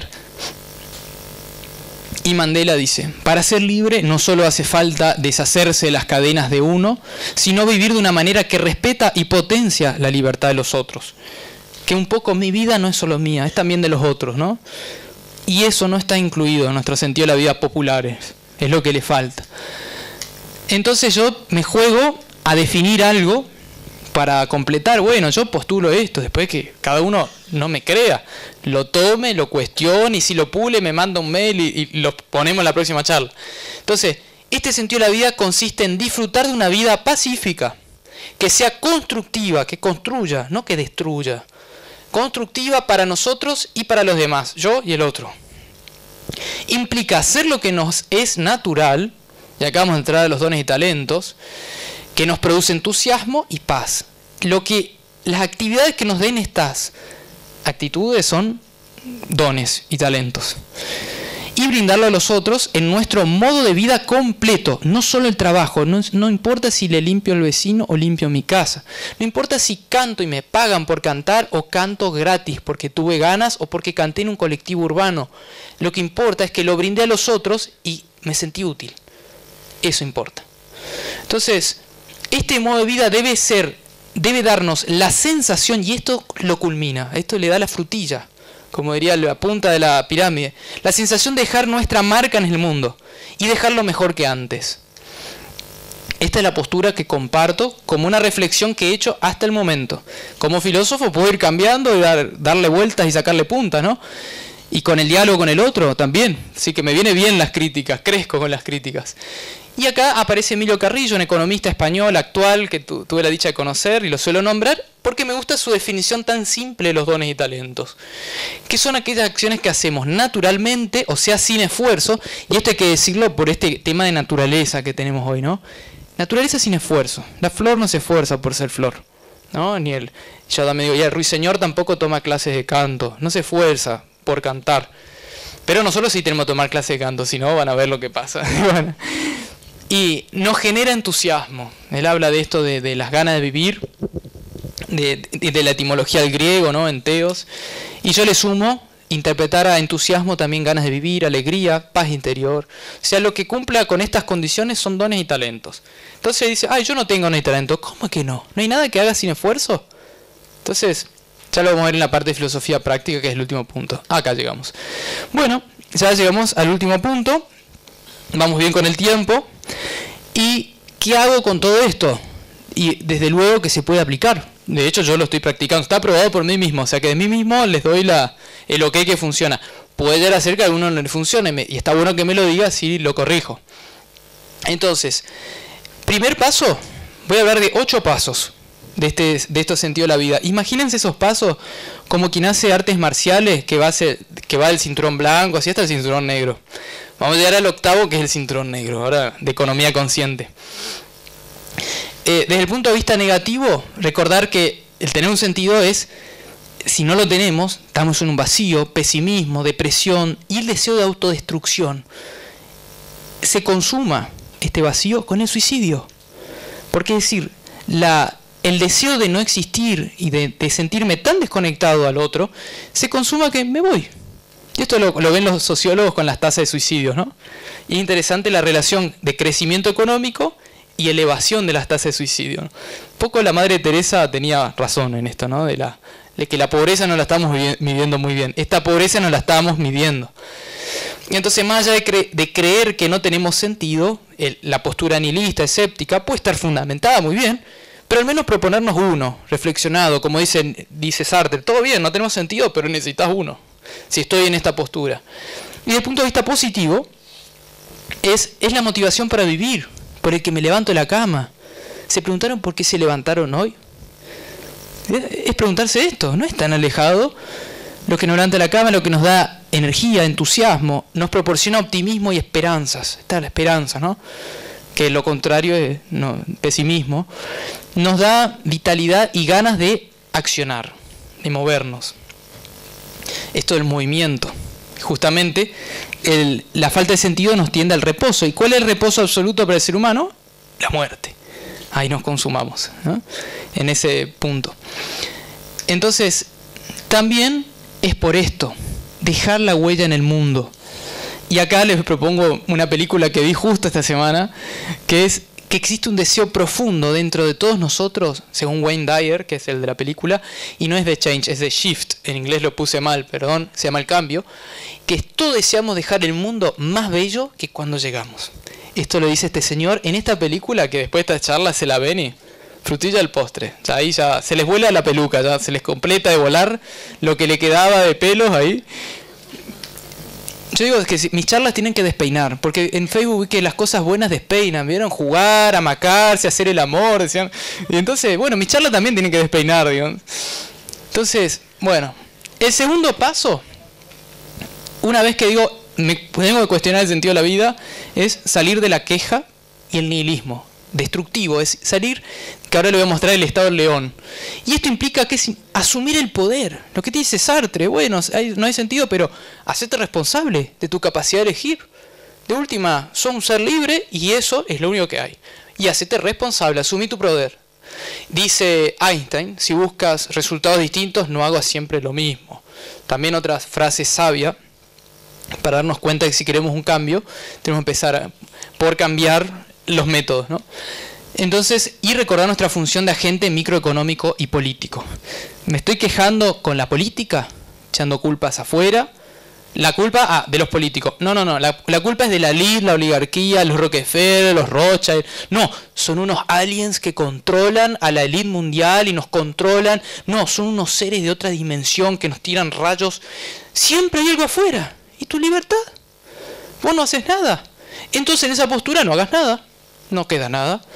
Pero si decís sí, ahora sí tenés toda la responsabilidad. De no tener nada, ahora tenés todo. Por eso dice Sartre, te viene una culpa. Ay, me mandé unas macanas. Bueno, ya fue. Voy para adelante ahora. Entonces, y ahí soy un agente de cambio. Y se terminó. Ahora, puedo llevar una vida constructiva. Y esto es lo que quería decir de Nietzsche, que siempre lo nombro. Que él habla de esta alegoría del camello, el león y el niño.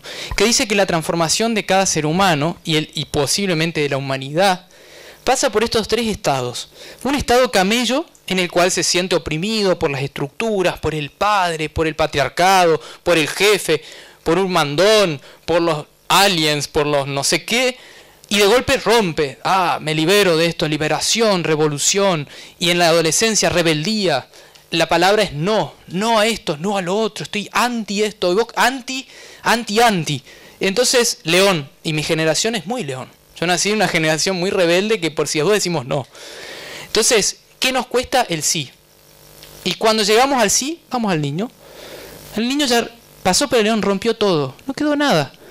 Pero se da cuenta que rugiendo, poniendo mala cara, diciendo no, esto no, estoy anti, esto anti. ¿Pero qué querés? No, anti, no. ¿Pero qué querés? Bueno, ahí aparece el niño.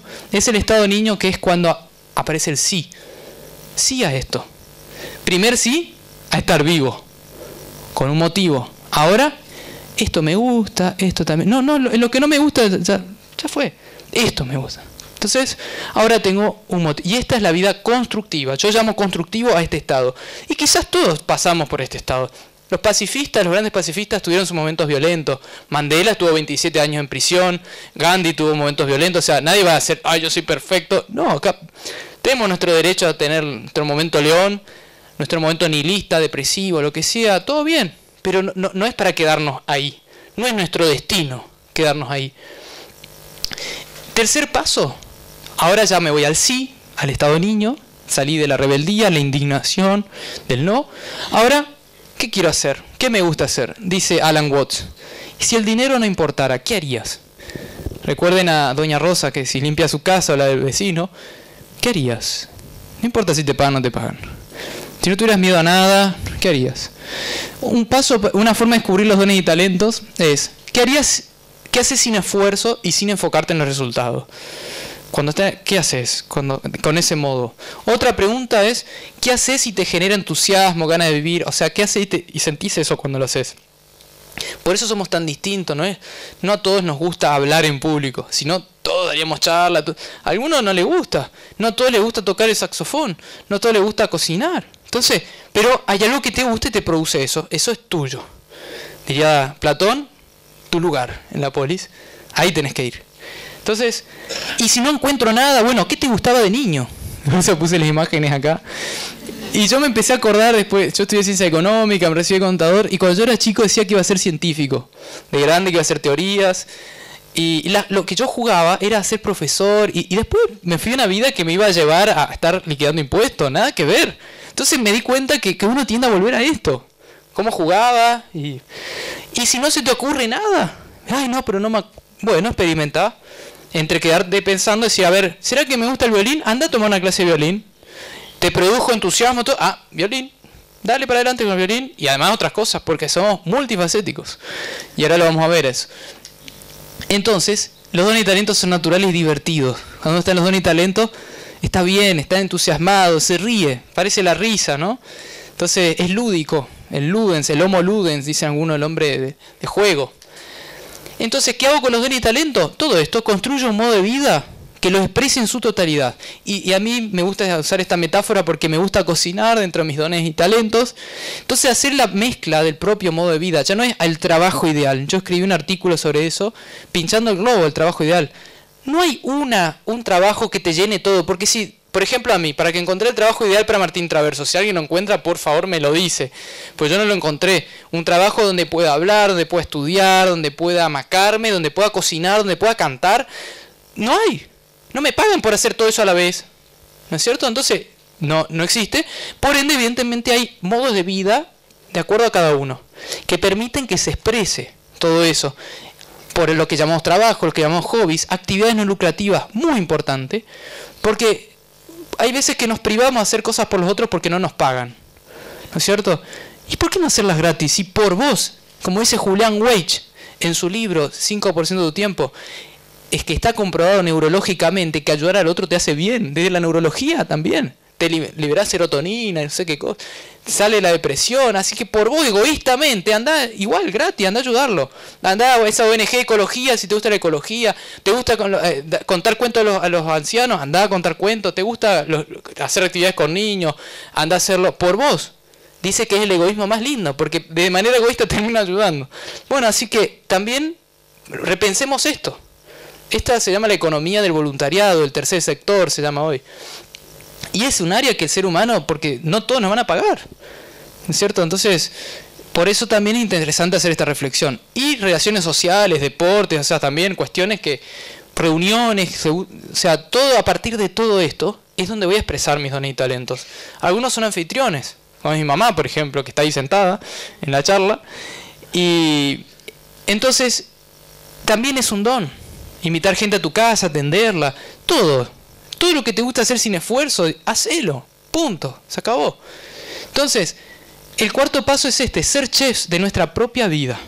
Y ser chef implica que la plenitud es una combinación óptima para cada uno tiene su receta. Lo común es, lo que nos une es que necesitamos expresarnos y dárselo al otro y dejar nuestra marca, pero cada uno lo hace desde su receta, cada uno tiene una receta única. Entonces, debemos hacer chefs de la mezcla óptima de cómo expresar nuestros dones y talentos en el modo de vida completo, y eso implica descubrir también la frecuencia adecuada de cada uno. Por ejemplo, por ahí dar charlas, no tengo ganas de dar todos los días charlas, pero una vez al mes, o 3 o 2, está bien. Yo creo que cada uno también encontrar esa frecuencia, que lo va encontrando con el ensayo y error, también hace a que uno sea un buen chef de su propio modo de vida. Y acá nos dice Deleuze, cuando dice de que construimos nuestro modo de vida, es ahí donde somos artistas también, ¿no? No solo agentes políticos, micropolíticos, sino artistas. Bueno, también lo dice Nietzsche. Y también nos hace la reflexión de que del eterno retorno, como que si siempre volviéramos a la misma vida y te morís, volvés a nacer es lo mismo. Como esa película La Naranja Mecánica, ¿no? ¿Volverías a hacer exactamente todo lo que estás haciendo? Esa pregunta también nos lleva a encontrar la mezcla óptima. El quinto paso es soñar. Y esto es muy importante, que es tener sueños a largo plazo, porque ahora ya sé lo que me gusta, lo que quiero dejar, todo eso, pero de golpe me veo con las limitaciones, no sé, bueno, pero soñemos. ¿Te gusta tocar el saxofón? Imagínate que lo vas a tocar en Broadway, en el Scala de Milán, en el Teatro Colón, en todos lados, en una playa, en un colectivo. Soñá que vas a sacar discos, que vas a dar a mucha gente eso. ¿Te gusta cocinar? Que vas a cocinar para más gente, que vas a hacer empresas de comidas, qué sé yo, que hagan bien, que sean naturistas, que traten bien a la gente. Pensá todo lo que quieras, pero salí del fin de mes y de fin de año. Porque al final decimos que los políticos son cortoplacistas, y miren que yo lo decía. Y yo estaba pensando este fin de año, o sea que ahora en diciembre se me termina la vida, ¿no? Entonces me puse a dar cuenta que que los argentinos somos cortoplacistas y demás, y le exigía a los políticos que a largo plazo, pero yo estaba pensando como mucho a fin de año, y ya se me está llegando. Y tuve una crisis hace poco que ahora, que yo tenía una cartulina donde pegué imágenes que eran del 2014, y ahora lo borré y le puse 2020. ¿No se imaginan la paz interior que me dio esa pavada? Pero los problemas del dinero, de acá al 2020 se van. Debo tanto, se va, De acá al 2020, no sé cómo, pero cuando le alargo, no sé, es psicológico, no importa, funciona. Piensen al 2020 y después ya se copan al 2030. Y los grandes hombres de la humanidad, las grandes mujeres, pensaron lejos, pensaron grande, no hasta fin de mes. Sabía, hombre de las cavernas con saco y corbata, ¿no? Entonces, y plasmarlo por escrito, dibujos, collage, sean creativos, pueden escribirlo. Le dedicaron un día este mes a decir, me voy una hora a pensar al 2020, ¿cómo me veo? Sean sinceros. ¿Se lo exigen a los políticos? ¿Vieron que en cambio empieza de uno mismo? Entonces yo sé que ahora va a cambiar la sociedad argentina, pues yo estoy cambiando y por ende tiene que cambiar. Ya van a haber políticos por espejo o por inspiración que cambian. Entonces hay que empezar. Y el mundo necesita de soñadores, ¿no? Lo dijo un gran soñador, ¿no? Imaginen, ¿no? Imagina a toda la gente viviendo la vida en paz, que lo dice, imagine all the people. Bueno. Y sexto paso, ya estamos avanzando los cinturones, ¿no? Ahora ya sabemos lo que queremos, sentido de la vida, constructivo, todo. Y ahora podemos tener metas en el corto plazo. Y el error es tenerlas sin tener largo plazo. Y yo soy experto en tener metas y planificar y agenda y recordatorio en el celular y papelitos pegados. Pero el fin de mes pareciera el precipicio, ¿no? Ahí, o el fin de año. Ahí se termina, como antes creía en el mundo que estaba sostenido por tortugas, que allá se terminaba. Y nuestro horizonte es muy chico. Esto sirve cuando hay largo plazo. En el corto plazo nos provoca ansiedad, miedo y todo es un drama. Uy, debo plata. Uy, el dinero. Entonces cuando hago el programa de radio, ¿qué te preocupa? El dinero, el dinero, el dinero. Corto plazo. Todo se resuelve en el largo plazo. Y ya me da ganas de pegarle con el micrófono. Pero a mí también. Porque yo también estaba pensando a fin de mes. Y me di cuenta, le voy a contar cuándo me di cuenta. Cuando lo vi a mi primo Carlitos, que está acá también, en la pileta, en casa, y él un trabajo común, y yo que era re elevado, que me hice mi modo de vida creativo, todo, estaba preocupado y estresado y brotado. Y cuando lo vi a Carlitos con la frente lisa, dije, no. 3 años de cuestionamiento existencial y estaba preocupado si me iba a Brasil y a Colombia o solo a Brasil, porque me estaban esperando una reserva de avión y que tenía que combinar y la mina de Colombia no me atendía el teléfono, el Skype. Por eso estaba preocupado. Dinero, corto plazo.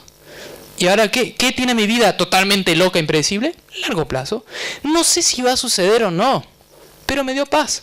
Entonces funcionó. Entonces, el quinto paso es un paso decisivo, soñar. Necesitamos soñar. Sí o sí. Aunque sea psicológico, no sé, lo tenemos que hacer. Y recién a ir al corto plazo, a las metas. Entonces lo recalco mucho el quinto paso.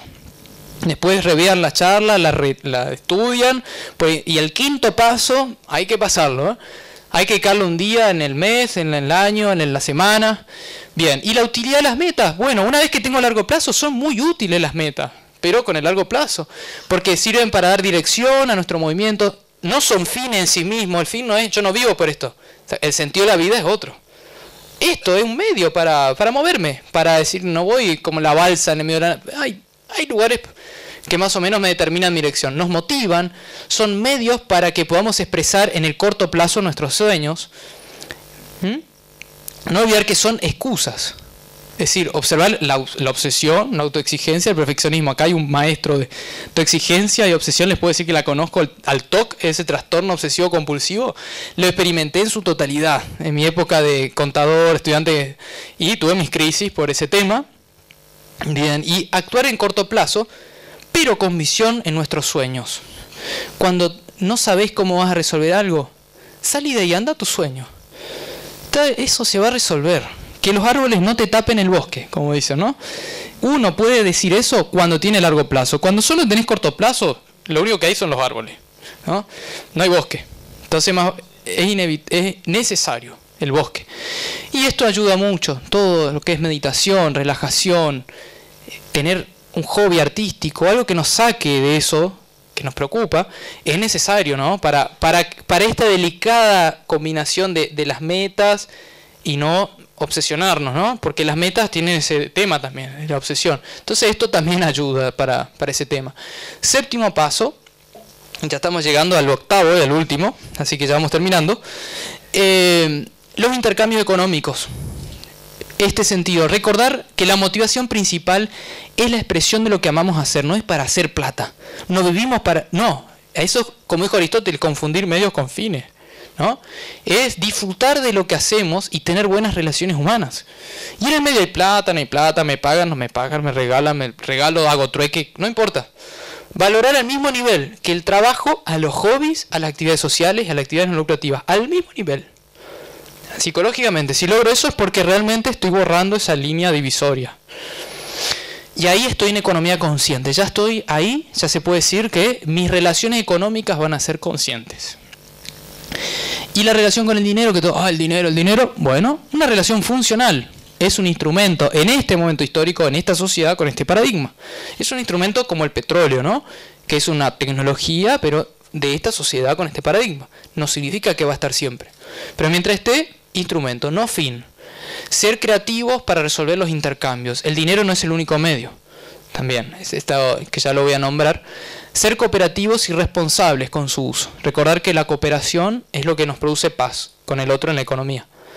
Entonces, si yo no usar la relación de poder, de tratar de sacarle el jugo al máximo. Y tener ese ajuste en el corto plazo no es malo. Que los árboles nos tapen el bosque, como decía hoy. Podemos tener unas deudas, ser responsables en pagarlas, refinanciarlas si es necesario, mientras usemos el dinero, pero no quedarnos ahí, hacer un drama de esto.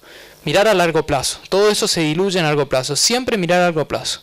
Y donde los problemas se disuelven, incluso el dinero. Pensar de acá al 2030, se disuelven los problemas del dinero. Y otro modo de intercambio y economía creativa, recordar que no solo comprar y pagar es economía, una relación económica, también trocar, prestar, compartir y regalar. Todo esto satisface necesidades. Acá esto se está llamando, se lo empieza a denominar consumo colaborativo. Googleenlo porque ya no da para hablar del tema en la charla. Y valorarlo al mismo nivel que el dinero a esto. Si lo que importa es la relación con el otro. Si de golpe tengo que resolver algo, que es ir a un viaje, lo puedo pagar, me lo pueden regalar, la tarjeta de crédito me puede dar millas, alguien me invita, me regala. Todas esas son opciones. No hay una sola opción, no es comprar y pagar la única opción. Esto no debe estar devaluado, debe tener el mismo nivel, ¿no es cierto? Es tan economía como las transacciones de comprar y pagar. Y el mismo criterio para todo esto, cooperación y relaciones ganar-ganar, ¿cierto? Para mantener la paz. Y ahora sí, llegamos al último paso.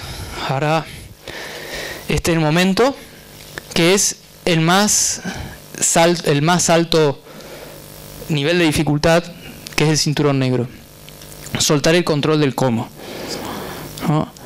Aceptar que el cómo no siempre está bajo nuestro control implica ser cinturón negro de economía consciente. Implica que nada, además, nada está bajo nuestro control. Llegar a ese nivel es la confianza en una fuerza superior, Dios, Tao, cosmos, sincronicidad, leyes cósmicas, y que esto va a cooperar con nosotros cuando nosotros estamos en paz. Es este el cinturón negro, y acá un ateo me diría, no, pero yo no creo en Dios, qué sé yo, ¿y no crees en el universo? ¿La naturaleza? La ciencia no explica todo, menos la física newtoniana, tiene tantas contradicciones. No me diga que, o sea, si realmente estoy creyendo en la ciencia, soy tan dogmático como el que cree en la Biblia, ¿cierto? Entonces estoy creyendo. Pero evidentemente, si me doy cuenta que soy como un granito de arena en el desierto, ¿qué control tengo yo? Entonces ahí donde viene este estado de humildad de Wu Wei, que dicen en los taoístas, conservar la calma, fluir sin esfuerzo, soltar el control. Y esto es de los puntos que, por eso es el cinturón negro. Uno puede ir a este paso y ya hizo todo. Si ya hace este paso, ha soltado todo. Los grandes hombres de la humanidad no estaban preocupados por sus finanzas. La Madre Teresa no tenía cara de preocupación con las finanzas, le preocupaban otras cosas. Ni Gandhi, ni Cristo, ni ningún profeta. Entonces, este para mí es el gran paso y no puedo dejar de nombrarlo. Y bueno, recordar que ningún aporte es pequeño, como dice la Madre Teresa. A veces sentimos que lo que hacemos es tan solo una gota en el mar, pero el mar sería menos si le faltara una gota. Y finalmente esta charla es dedicada a Gandhi, por el 2 de octubre, hoy 6 de octubre, y que nos dice ya esto que tiene que ver con nuestra función, ¿no? Si quieres cambiar el mundo, ¿A dónde va el dedo? Cuando uno señala afuera, 4-1, ¿no? Así que esto fue la charla y bueno, les voy a comentar una cosita más. Pasamos a la... Bueno, les voy a contar, para los que quieran saber, así que en el video ya podemos cortar acá la charla, esto ya para los de Santa Fe. Muchísimas gracias, Martín Traverso. Le pido a la gente que por un minuto queden aquí. Con una enorme satisfacción, creo que en silencio hemos permanecido todo este tiempo y bueno, no tuvo desperdicio, así que nuevamente gracias, así como la última vez. Desde ya también decimos gracias porque esto sigue funcionando gracias a la colaboración que normalmente tenemos de parte de ustedes. Esto es gratuito, pero gracias a esta ayuda podemos adquirir el salud y podemos continuar con este trabajo que venimos haciendo tanto tiempo. Así que muchísimas gracias y no sé qué es lo que... Hasta la próxima entonces. Ya vamos a comunicar para el mes de noviembre fecha y momento que vamos a dar la próxima charla. En la Escuela de Expansión ensayamos a hacer cooperativos. En el taller de septiembre. Alguien había... Cooperar para sostener local. Exactamente. Dentro de los puentes de amor y servicio, en algún momento alguien habló que si había un lugar donde meditar, creo que es un lugar que hemos compartido con Martín, que es 1 de mayo. A ver, 1 de mayo, Griselda, se fue. En los días, primeros lunes de cada mes. ¿Vos te acordás, Martín, cuál es la dirección de Fernando? 4 de enero 2083, departamento 1. Dice Platón que los filósofos tenemos que tener buena memoria. Gracias, es donde se hace un tipo de meditación, así que si alguien quiere, el primer lunes de cada mes, ¿verdad? Todos los lunes, 20 horas, 4 de enero, repete para que quiera anotar. 83.